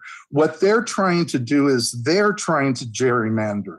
They have a certain council person that they don't want to run in their district, so they're trying to redistrict it. They're the ones gerrymandering. They're the ones guilty of this. And where have they been for the last 8 years? They're the ones trying to disenfranchise voters. They're the ones doing that. These are the same people who did the recall, the same people who tried to do the illegal appointment. Now they're trying to do this at the expense of the city. They don't care about what it costs the city, just like they didn't care about the violation of the Brown Act that could have cost this city. These people do not have the interest of Moreno Valley. Do this. It's not necessary. It's a waste of money. Señor Gutierrez, that's our last speaker. Great. Okay. We'll move on to public. Okay, that was public testimony. So we'll go ahead and close the hearing. Any council discussion on this item? And I do want to just remind everybody that we're required by law. We're required by law to do 4 of these meetings. So it's not that, you know, we're just trying to, have another meeting of it. We're required by law. So just to remind everybody about that. And this was the second one. So there is going to be another one. There's going to be another one. It's going to be the 3rd of March. Actually, sorry, March 1st at 6 p.m. So that'll be the 3rd of the 4th hearing. Okay. Any discussion? Remember, there's no action. There's just anything. So, okay, so I do want to share a few things, if I may. Okay. Yeah, go ahead. Thank you. So, just like you clarified right now, I know I hear some members of the public saying that, this is being pushed by particular people up on the council, but it's actually not. This is something that is actually required by law, and, staff is going through the process, council is going through the process, and actually, I think everyone has to do this because of the census. So it's something that is routine, and, so it didn't come from any particular council member, just to clarify that. And, in 2010, there was a very important case that was decided by the U.S. Supreme Court called Citizens United, essentially. And that case is extremely important. And I'll preface the rest of my comments by saying that I actually went to school for political science. Like, that's literally what I studied for years, and got my degree in that with the emphasis in law. And so Citizens United, decided back in 2010, had a major impact on elections all across the country. Why? Because Citizens United essentially opened the floodgates for unlimited amounts of money to be pumped into political campaigns and elections. Personally, I am completely against that decision. I absolutely dislike Citizens United because of that, because it allowed infinite amounts of money to be contributed to political campaigns and essentially buying seats. And I know there's a lot of people that like that because they have access to money and access to those resources, and they can put as much money as they want into races and essentially buy seats. But I don't think that that's a good thing, because it takes away power from the people. It takes away power from the masses. It takes away power from the average American who's trying to pull themselves by their bootstraps and run a clean campaign and run for office. All of them have access to money. And so I wanted to mention that. I know that this item, again, is routine. We're not talking about adding or reducing any council districts. It's simply looking at the result of the census and deciding if the lines will change at all. So this is the second of 4 hearings. We're going to have 2 more, but at the end of the day, if I remember correctly, a couple of years ago, there was, I think, a study session where we looked at this. And I believe Councilman Marquez, I believe you were here as well, Mayor Gutierrez. We were looking at other cities that were either have a larger population than us or smaller population than us. And we were an outlier. Moreno Valley was like the only city on that entire list that had 5 members on the council. Every other city had at least 7.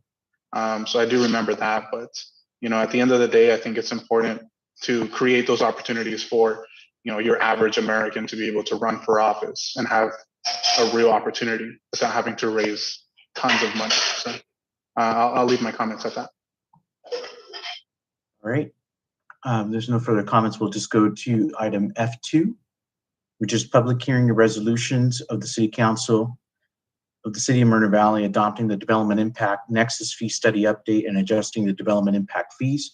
So these will be 2 separate motions. One will be to look at the Nexus study, and then based on that, we'll take a separate motion to approve or deny the DIF fee adjustment.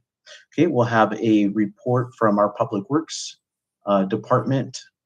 Michael, will you be doing this one? Yes, sir. Thank you. Good evening, Honorable Mayor and council members. Our consultant, Carlos Villarreal of Wildan, will provide a brief presentation on the Nexus study update in a moment. The increases in January of 2024 and January 2026, as well as January 2028, as presented in the resolution.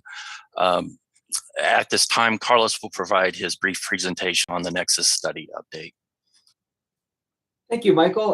Like Michael introduced me, I'm Carlos Villarreal. I am a project manager with Wildan Financial Services, and I worked on the study. If someone could allow me to share my screen, I have a presentation that I'll run with now, or I guess, there we go. Let's hold this up here. All right, so in today's presentation, I'm just going to give a little bit of brief Impact Fee 101. I will cover our approach and methodology. I will review some high-level assumptions, and then we'll present the projected fee revenue and the fee schedule. So first off, just so that we're all on the same page, the council members and the public, what is a development impact fee? An impact fee is a one-time charge imposed typically at the building permit stage on all development projects within a geographical area that is used to fund facilities to serve new development. Impact fees are not used to fund ongoing maintenance costs. And again, they have to be somewhat related to new development. So they provide facilities that are connected to that new development. In California, the way impact fees are calculated and implemented are governed by the Mitigation Fee Act in Government Code 66,000. The Nexus study needs to demonstrate three key findings. We need to demonstrate that new development creates the need for facilities, that new development will benefit from the use of the fee revenue, and that the fee amount is roughly proportional to the new development share of facility costs. We also need to document the purpose of the fee and the use of the fee revenue. Impact fees. The first thing we do is we quantify your existing development and your future growth. We think about development in terms of people because people demand facilities and services. Using estimates of your existing development and facilities, we can calculate your existing facility standards, essentially the level of service is currently provided by the city, and use that to inform the planned facilities and costs. We can also take a look at the city's general plan and CIP and use that to inform the planned facilities and costs as well. We can then identify the share that we can allocate to new development and use that to finally craft the fee schedule. We then come up with an implementation strategy with city staff, create the final report, and then present it to the city council here for the public hearing and adoption. So I mentioned facility standards in the prior slide and just wanted to give you a high level look at the three different methodologies we use for the different facility categories to calculate the fees. The first method is what we call the existing inventory method or the existing standard. And here we use the ratio of existing facilities to existing service population to drive the fee calculation. So new facilities that will be demanded by the new service population are proportional to the increase in your service population. It's a commonly used approach throughout the state. The second approach is what we call system plan method. Here, we can use identified planned facilities to identify future facility standards that represent a higher level of service than your existing facility standards. And we can certainly charge new development their fair share of the higher level of service, but we also need to identify what we call an existing deficiency, and that's existing development share of the new higher level of service. And that needs to be funded with any funding source other than the impact fees. The third methodology that we use is called the planned facilities approach. And here's where we can identify specific planned facilities that are specifically needed to mitigate the impacts from new development. And in that case, new development fully funds those identified facilities. So here are the different impact fee facility categories that we included in the study and the different methodologies that were used. So we use the existing standard method to calculate your parks, city hall, road maintenance equipment, and animal shelter fees. The system plan standard was used to calculate the fire, police, recreation centers, library, and courtyard fees. And again, that means we're calculating fees to fund a higher level of service than currently exists, and additional funding will be needed to fund existing development share of those facilities. And then finally, for your arterial streets, traffic signals, and freeway interchanges, we use the planned facilities approach. So just wanted to present a high-level look at some of the assumptions that went into the fee calculation. The demographic assumptions or the growth projections are used generally to allocate responsibility between existing and new development. As you can see, through 2040, the city is projected to increase by almost 48,000 residents and almost 42,000 new employees. We then can allocate the fee responsibility between the land uses using two different types of factors. For certain fees, we use what we call occupancy density factors. The fee analysis comes up with a cost to serve a single resident. And then we need to know how many residents live in the different types of dwelling units and how many workers occupy the different amounts of non-residential square feet. So we use data from the American Community Survey to estimate the number of residents in the different types of units. and use other data to identify the number of workers per 1,000 square feet. And that drives the differences in the fee amounts between the land uses. For the transportation-related fees, we use trip generation and trip length assumptions to come up with a trip demand factor. And again, that drives the differences in the fees among the land uses. So if implemented at the maximum justified rate, what would the fees generate? This next chart sort of gives a brief visualization of that. The majority of the fee revenue would be generated by the arterial streets fee at about 330 million, and the interchange fee which would generate about 193 million. The parks fee would be the next largest fee revenue at over $100 million. And finally, here is the impact fees schedule. As you can see, the total amount for a single family home in a subdivision would be $29,466. Impact fees for infill development would be paying slightly lower fees because they paid a different park fee under a different methodology. And infill development for a single family home would pay $28,572. With that, that's the end of my presentation. I'm happy to answer any questions that you all may have. Okay, thank you, sir. Any council questions? We'll start with Councilmember Cabrera. Thank you, Mayor. And I don't see you on the screen anymore, but thank you for that presentation. And just a couple of questions for you. So I was reading through the report, and I think it's 90-something pages long. And one of the questions I was going to ask was about what regulates, or where the rules come from in terms of how you can charge diff fees and how you can collect them and what they can be spent on, et cetera. You already answered that, so thank you for clarifying that. But one of the areas that I was very curious about was on page 17, where it talks about average daily trips. I was wondering, because it says that it looks at all the different land uses, residential, commercial, warehouse, high cube industrial, et cetera. And it seems by just reading the report that the average daily trips are calculated, and it assumes that every trip, essentially every vehicle is the same kind of vehicle. But when I read it and I see, high cube industrial, for example, those buildings have a lot of big rigs, a lot more semi trucks that come to them, right? That are going into those daily trips. Whereas residential, single family, multifamily is primarily passenger vehicles, right? And so I make that distinction because a semi truck weighs significantly more than a Tesla or a small Toyota.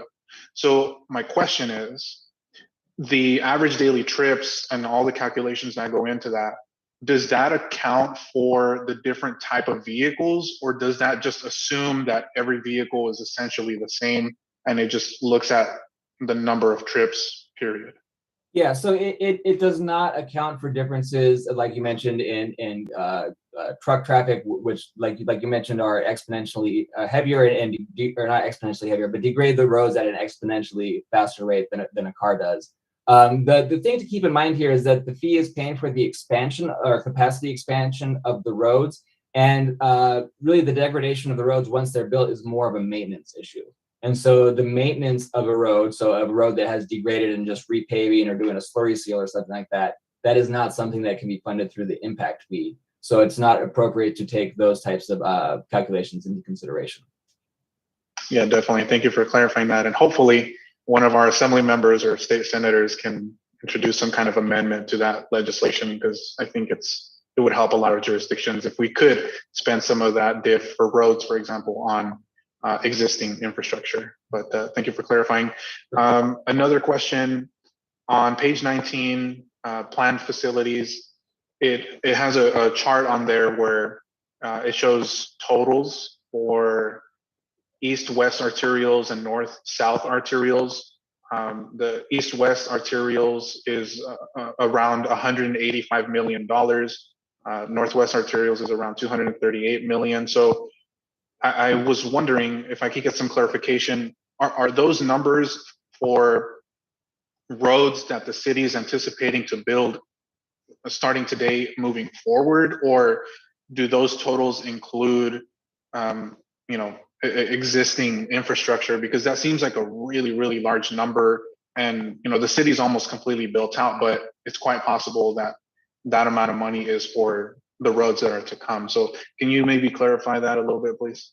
Yeah, they are for roads to be built in the future. And to clarify that, if you flip all the way to the appendix, there is a listing of all the individual roads, both for the east, west, and north, south, all the roads and the cost assumptions that make up the numbers in the chart that are summarized there. So, but yeah, they are all future expansions of roads in the city, and that's what's driving the large numbers that you see there. Okay, got it. Yeah, that's a significant amount of money. So hopefully, with these increases in the diff fee schedule, we can catch up a little bit more to where we need to be. So I think that's all the questions that I have for now. Thank you very much again for the presentation. You're welcome. Councilmember Delgado, your council questions, please. Really didn't have a question. I just wanted to comment on the diff comparison charts that they provided in the packet. And it looks like we're certainly not getting our fair share right now. So a phase-in approach is, I think it's appropriate in that sense of the other cities in the Inland Empire and the areas around. I think that we're certainly not getting our fair share. So yeah, I just wanted to comment about that. Yeah, and we're going to get to, just to remind, because we haven't heard public comments yet. So we're not going to deliberate yet until we, hear the public comments first. Because it's a testimony. So any other council questions? Mayor? Yes. 2 questions. Carlos, is this what's the developers' senses on these increases? What have you gotten on that?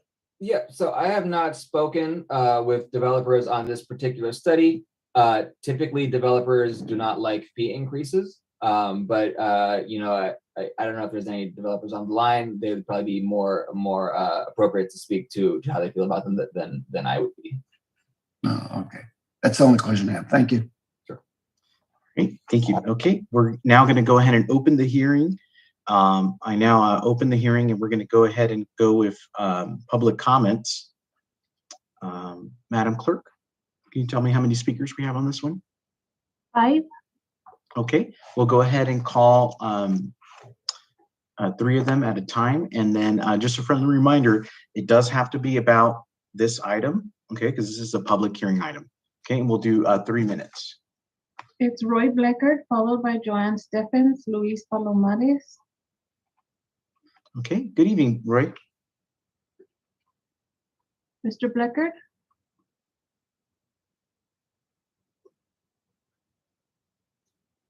Mr. Bleckert?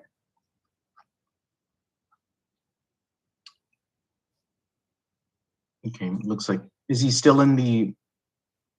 Yes, sir. Oh, he is? Okay. He's still. All right. Yeah. Are you hearing me? There you Yes, are. sir. Now we can. We can hear you. We can hear you. Yeah, I think there's a little bit of confusion. Let me see. Let me turn this off. I request to speak on A2, not F2. F2, F1, and non-agenda. Okay. Oh, so you didn't request to speak on F2. Roy? Are we back on? Yeah. Did you not request to speak on F2? You're cutting out. I think he's back on. Yes, you're back on.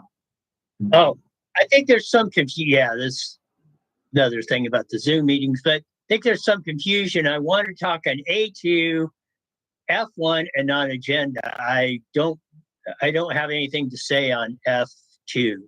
Okay. Yeah, the non-agenda, we've already went over that, and I thought you were able to speak on that. Yes, and that's why I don't recall turning in any slips on F2. Oh, okay, so you're fine. Yeah. Good. Oh, okay. Okay. Wow. Okay. We were like going back and forth. Okay. Appreciate it. Okay. Next speaker. Joanne Stephens, followed by Luis Palomares and Elena Baca Santa Cruz. Okay. Joanne. Okay, I'm right here. Okay. Great. Okay. I'm not in the same car as Roy. I was thinking of the echo. It sounded like. Okay, on the developer impact fees, I'm in total conjunction with my councilman Ed Delgado, who stated that basically, I believe we lowered the fees at one time, and to raise them, we want to be in line with other cities because I think we're too low. I know the developers aren't going to like it because who likes to be taxed? I mean, we don't like being taxed, but we're taxed all the time. We've been taxed to death. But that's just the price you pay for coming in and doing development in any city. So it is a one-time charge. I don't see anything wrong with it.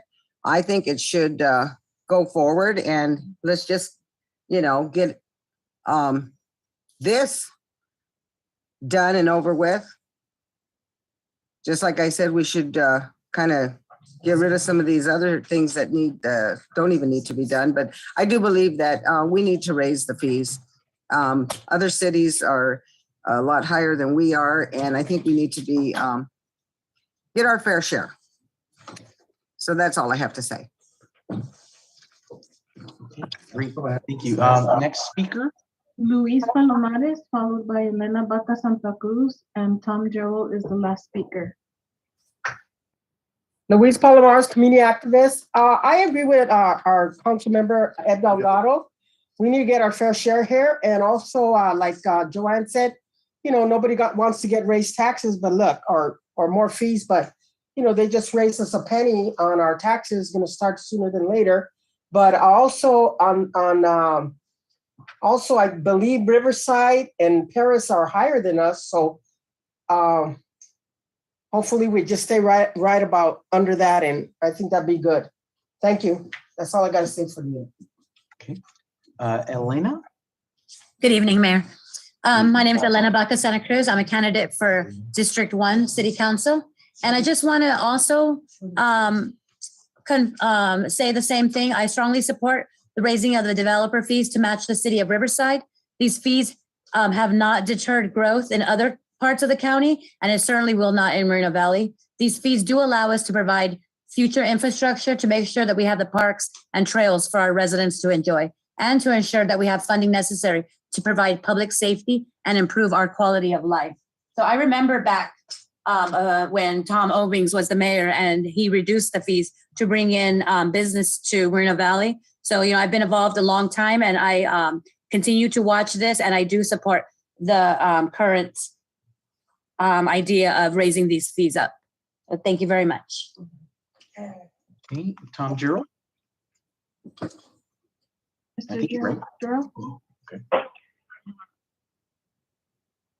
Good evening, Mayor. Am I transmitting? Yes, sir. Yes. Thank you, Madam Clerk, and Mayor, City Council members, members of staff, and the public.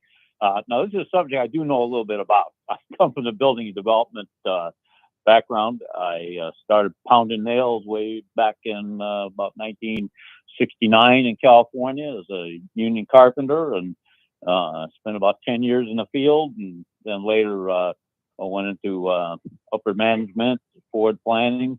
I was a licensed general contractor, built a few custom homes up in the hills there, and did a track for another individual both here and out of town. So I have a little history on this. And I also even know when we didn't even have any fees when we first started the city. And they didn't call it development impact. They had another name they called it. But the original fee was $800 a house. Okay. And then that was about mid late 80s. It was actually under the first city council that put it in. Right about 1990, they revised it. They put it, I think it was $2,900 after a very long, arduous, I won't say debate, but a committee, which I serve now with the BIA. We brought it to $2,900 with the resolution that it would be restudied every so many years. But here's the important issue, and I want you to understand this. So call this an informational comment. I have a real issue with what they call developers' fees in its title. I mean, what they call them. There is no such thing as a developer's fee. Developers don't pay squat. Yes, they front the money, they finance it, but it's all 100% passed along to the consumer. So Joe and Sally Lunchbucket, who are eventually buying these homes, are paying the fee. And they're not just paying, I think the gentleman said it was like $29,000 or something. Let's use 30 for round numbers. Add about another 30% depending on when that fee is collected that they ultimately pay. Developers, builders actually have to put a profit on it if they're put in at certain times of the development fee. So I want you as council members to be aware of that. This is in reality a consumer issue. I'm not arguing the fees. They are an integral part of providing the backbone infrastructure you need, because when you build a home or a building, you're not just building that building on that lot. You are impacting, you're putting more traffic on the roads, there's kids going to school, which you pay a separate fee for. There's also park fees, which is a separate fee. So there's a myriad of items that get added on to pay for the community infrastructure. And I want you as good, responsible city council people on both sides of the aisle understand that, because that's an important issue. So who you're ultimately taxing is not Mr. and Mrs. Builder Developer. You're taxing the home buyer that's going to be buying a house. And I'm not saying. No more speakers. Sorry Mayor about that. Gutierrez? Okay. All right, thank you. Okay, so now that we've heard, oops, sorry, let me get back there. Okay, now that we've heard the council, the staff report and the council questions of staff and the public testimony, we'll now move, I'm gonna close the hearing. So the hearing's closed for public comments. We're gonna move to council deliberation, and we'll go ahead and start with Council Member Cabrera. We'll just do one round, okay, and then 5 minutes each, okay? Councilor Cabrera.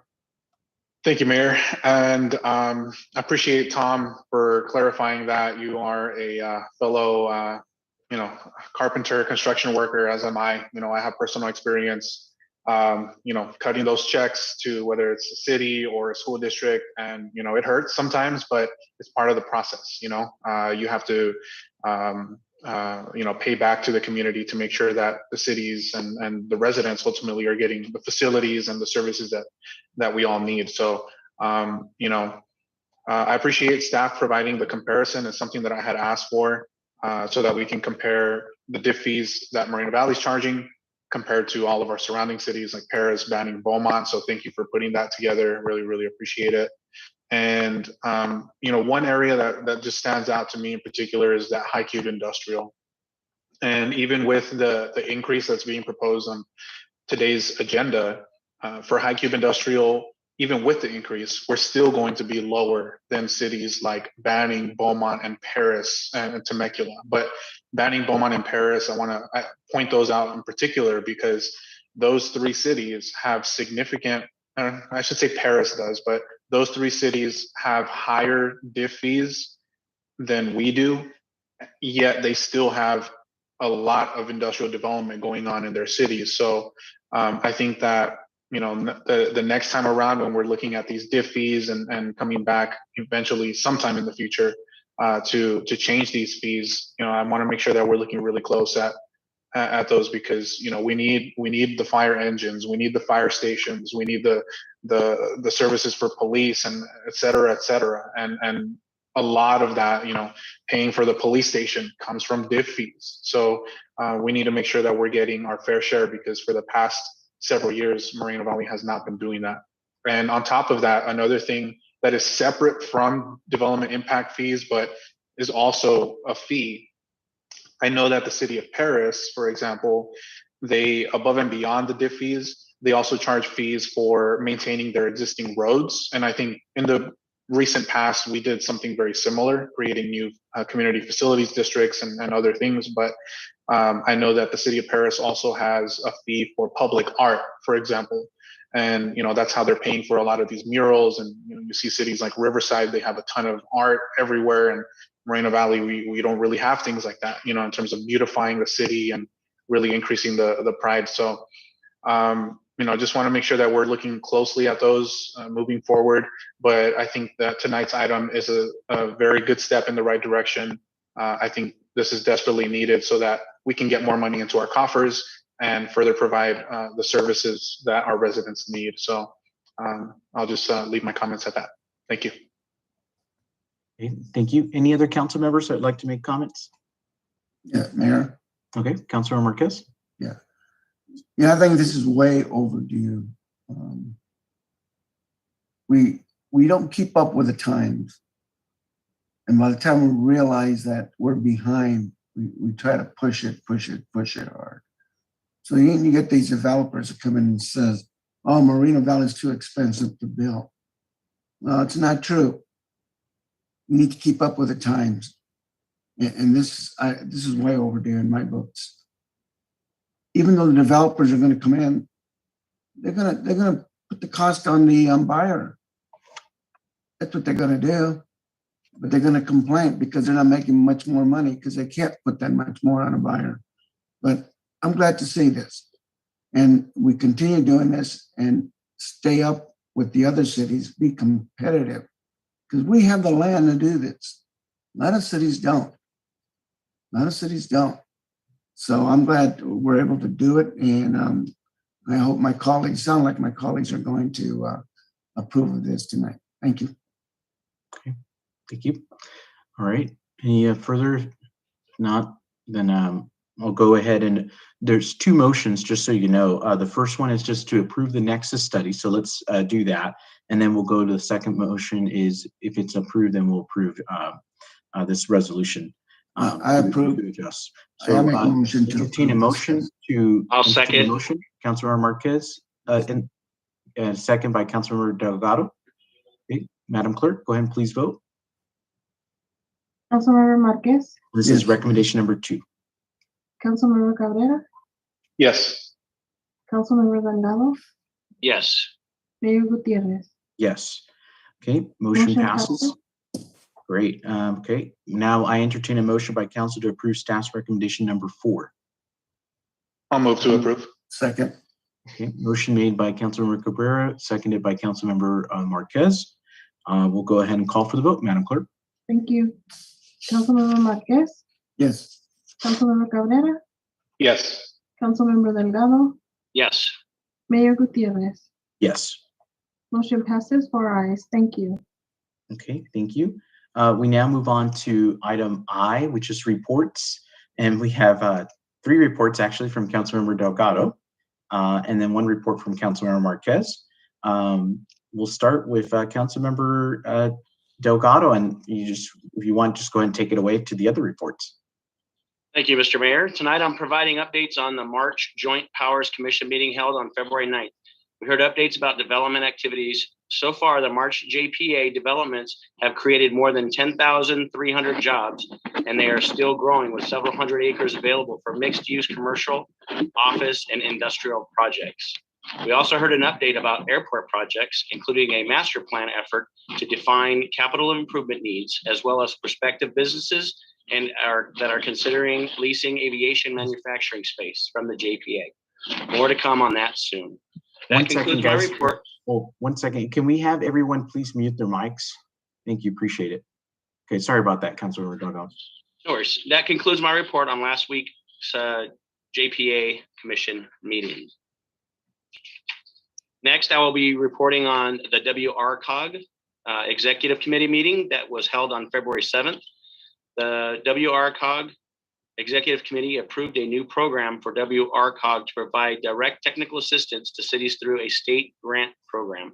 This assistance is intended for housing activities such as ordinance preparation related to the new state housing legislation.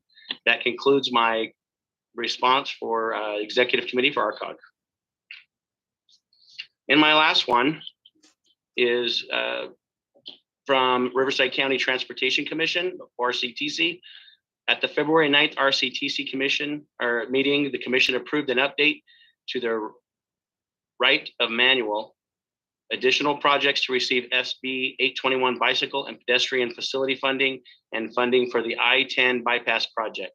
And that concludes my report for RCTC that was held on February 9th. Mr. Mayor, that concludes my updates. Okay, great. Thank you so much, sir. We'll have Councilmember Marquez with the Western Riverside County Regional Conservation Authority. RCA, Mayor. Oh, yes, the RCA. Yes, thank you.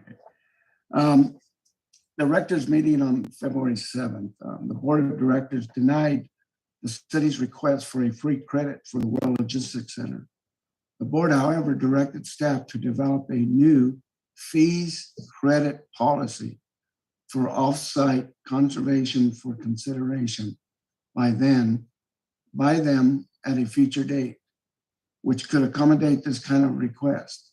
This means that the free credit could possibly be approved by the board. Again, this is not a sure thing yet, even though the board might approve of it at a later date. A lot of people think that it's a freebie for the World Logistics Center. It's not. I can't get into the details because of closed session, but I can tell you this, nothing is given away for free at all from RCA to the World Logistics Center. So it is still in the makings, and I will hear more about this at a later date. That concludes my report. Thank you. Okay, thank you, sir. Well, now City Manager's report. Hi, Mike. Hi, Mayor. Thank you, Mayor. Members of City Council, just one item tonight. Just a reminder, several months ago, the Mayor and City Council approved what's called the SAFER program. And under that program, Moreno Valley residents can come and receive a free smoke detector or carbon monoxide detector. And this is at no cost to any Moreno Valley resident. And this is as a result of the mayor and the council's outreach to a lot of our major businesses, and all these smoke detectors were actually donated to the city. So please do take advantage. Come to City Hall. You don't need an appointment. And those smoke alarm detectors are all available for you. Thank you very much. And that concludes my presentation tonight. Thank you, Mike. And we'll go to Councilmember Marquez. Your closing comments, please. Thank you, Mayor. Again, it feels good to be back to work. And you'll see District 3 will see more of me out there now on mornings driving around. This weekend we had a cleanup, Morrison Park. I just can't get over the how many residents came out to clean up that park. It's just amazing how these types of events brings the community up. And I'm not talking just the adults, but the youth. We had so many youth out there. I mean, it was awesome. It was awesome. Raking, cutting limbs, picking up trash, even painting. And I'll tell you, we should have more of these. I wish we could have more of these events, but we only have 4 a year, but that's fine. But later on, if the demand is needed, we'll have some more, because the participation is just awesome. Every year we get more and more participation. So keep up the good work, residents of Moreno Valley. And also, even with cleaning up our parks, let's continue to keep the city clean. If you're going down the street and you see some trash, pick it up, and put it in your car and take it home and dump it. And that's what I do on the larger objects. If I see some cardboard boxes, I just pull over, I'll pick them up and put them on my truck, and I dispose of them. So we need to be proud of our city, and let's keep it clean. Homelessness. Speaker talked about the freeways. Again, we have no jurisdiction over the freeways. And Caltrans have said to us in the past that they didn't have the money to do it, to do the cleanups. Well, our governor gave us millions, I think with billions of dollars to clean up. So they have no excuse.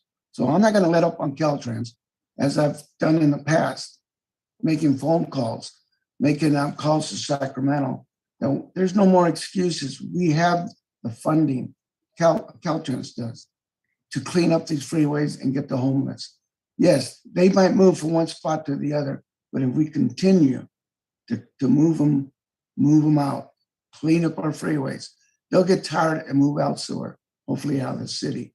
But we have no control over that in Moreno Valley. And we cannot go on the off-ramps or off-ramps and on-ramps to clean up our freeways. We can't do that. Shopping carts. I've noticed recently we're getting a lot of shopping carts. We have a dedicated number for shopping carts. You can get it on the website. If you see 2 or 3 shopping carts, call that number on the website and we'll pick up our shopping carts. We contract with a company that does that. So we need to pick up those shopping carts and keep our city clean.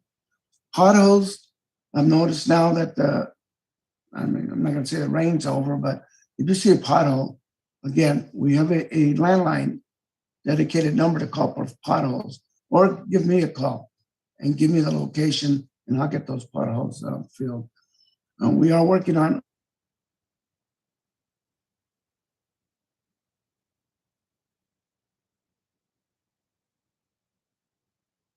I think around Oh, there you go. caution around the interchange. The interchange at Marino Beach Drive. I've noticed that a lot of people are not watching the signals up there. They relocated those signals. So be careful in that interchange. Just be safe out there. That's all I'm saying. Other than that, again, I'm just glad to be back to work. And if anybody has any complaints or concerns, give me a call and I can meet up with you. Thank you very much, man. Okay. Thank you, Councilor Marquez, and thank you also for coming. You were there at the Community Day of Service too, so that was awesome. Thank you. All right, next public comment, not public comments, closing comments is Councilmember Cabrera. Yes, good evening, buenas tardes, everyone. Good to be back once again at our regular council meeting. As has been stated, this past weekend on Saturday, we had the Community Day of Service. I want to thank staff again for putting this all together and for coming out on the weekends and spending your Saturday mornings with us to help beautify the city. Amazing turnout, Morrison Park, Gateway Park, and I want to give a special thank you to the California Rush Soccer Club and Coach Alonso Gomez for bringing out his small little army of soccer players with him, as well as the police and fire explorers and the police and fire departments for having an amazing turnout as well. So it was really, really good to see everybody. It's just absolutely beautiful, the number of people that came out. In terms of I know some folks have been talking about the freeways and cleaning that up, and the staff, again, want to thank you guys for submitting applications for the Clean California grant. That's something that came down from Governor Newsom. And hopefully in the near future, we'll be receiving a positive letter saying that we were accepted and awarded that grant. So hopefully, fingers crossed, praying for that. That'll help us to further clean up our freeways. On the issue of homelessness, I'm publicly supportive and open to the idea of building housing for the homeless in the city of Moreno Valley. It's something that we currently do not have. Yes, we have programs and funding for vouchers for hotels, for temporary bridge housing, but there's no actual longer term shelter, if I can say that.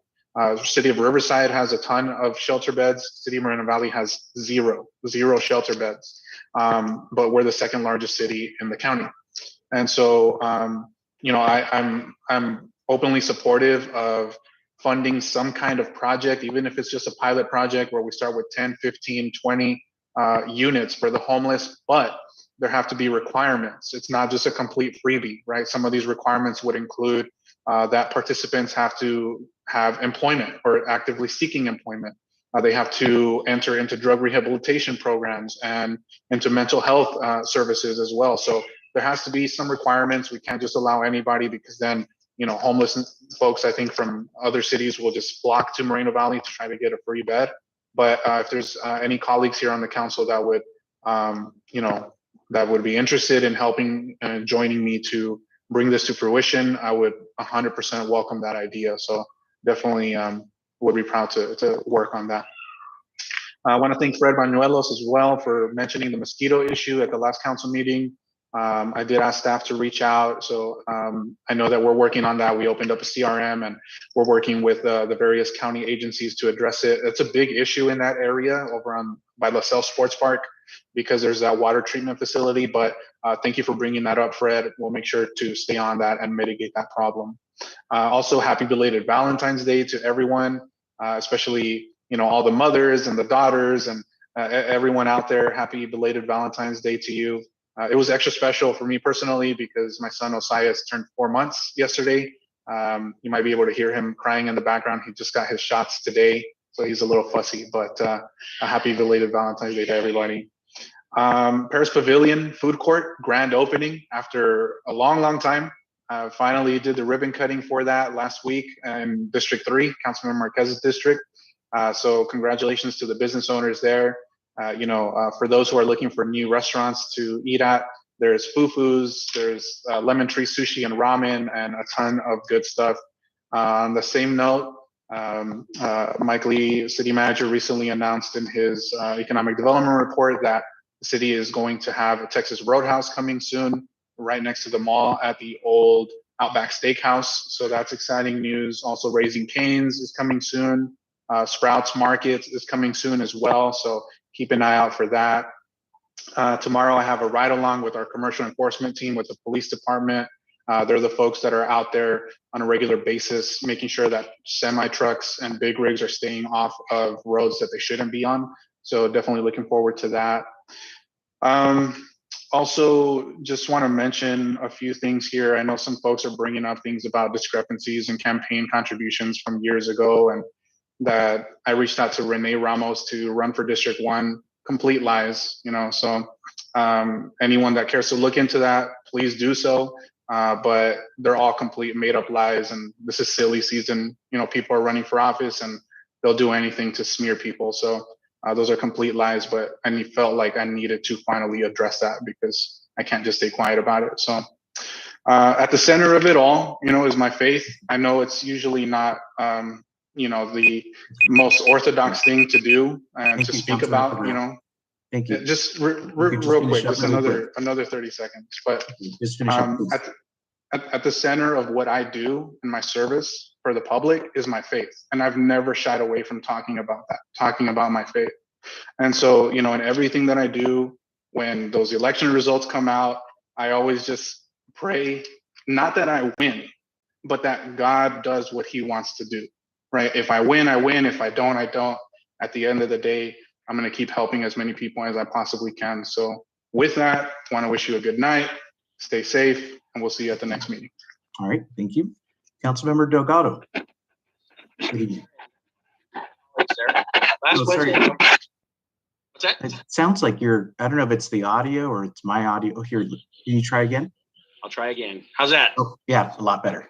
Okay, so last Wednesday, my wife and I attended the 2022 annual 4th Air Force Rain Cross Awards dinner at the March Air Reserve Base. And it was really cool. I represented Moreno Valley, and it was amazing. I sat at a table with 5 Air Force colonels from a South Carolina wing, and they ended up winning 2 awards. So it was really cool. We got some pictures and stuff. It was really neat.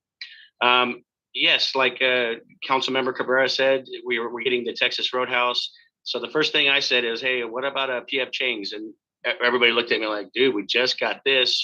Relax. We're gonna build on that. So hopefully get some bigger restaurants here, and that's absolutely a start. So great job to our economic development folks for getting that in and reeling in those businesses. So and of course, Saturday we all attended the Beautify Mobile, and like my colleague said, amazing turnout. I was impressed by all the young folks there.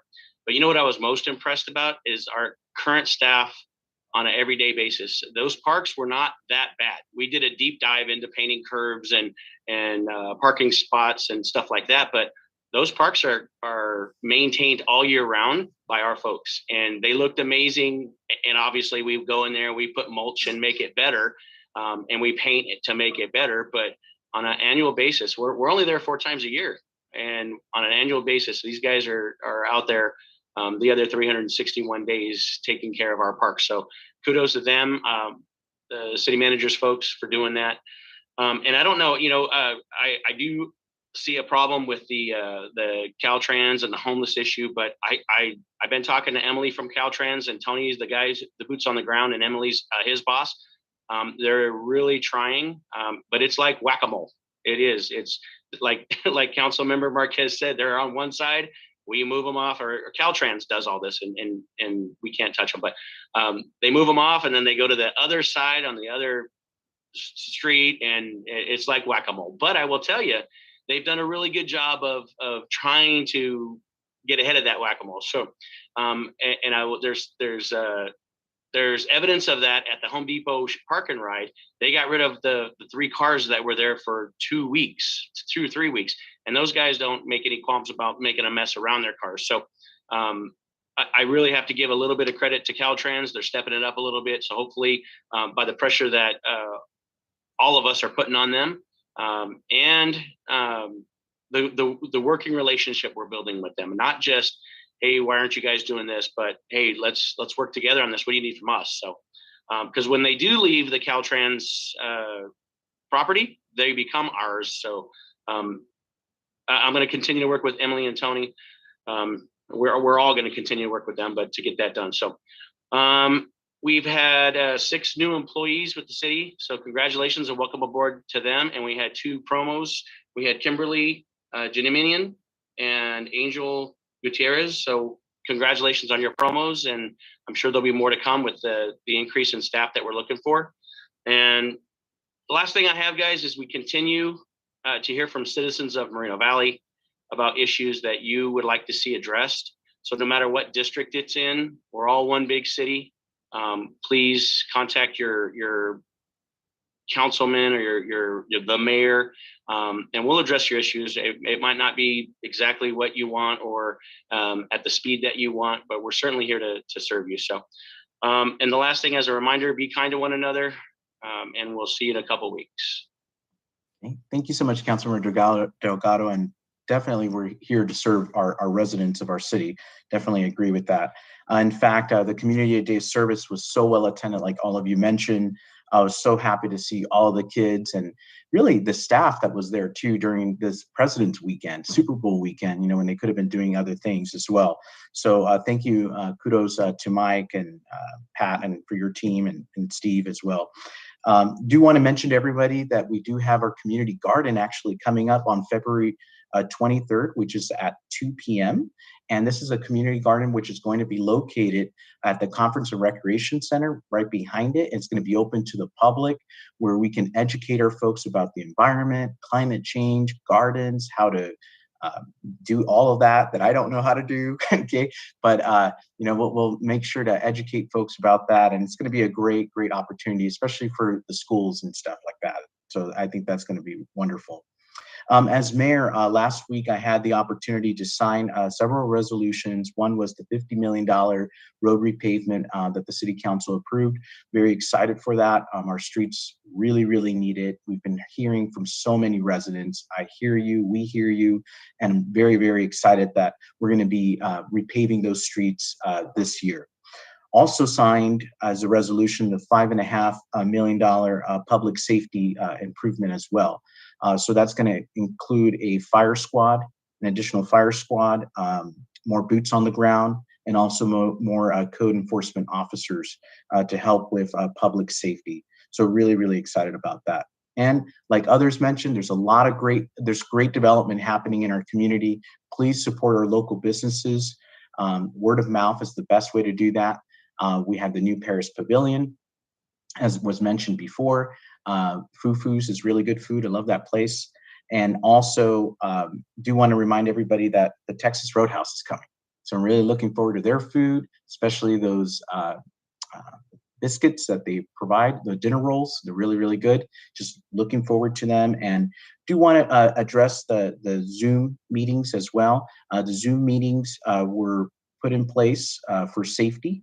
Like many other cities and other school districts. In fact, the school district, Moreno Valley Unified School District, I was just talking with the superintendent, they're going back in person in April.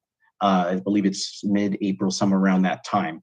We're going back March 15th. So that's about a month before they do. So part of that is, you know, for safety reasons. And, you know, this is a recommendation from staff and just following, you know, the science and the research that's out there. So we will be going back March 15th, but we want to make sure everybody's safe. And at one point, we had over 100 employees that were sick during this whole Omicron crisis. So looking forward to that going down, and us finally being there in person is exciting. So, all right, with that, I want to wish everybody a good evening, and thank you so much for being here tonight. Go Rams. Go Rams, that too.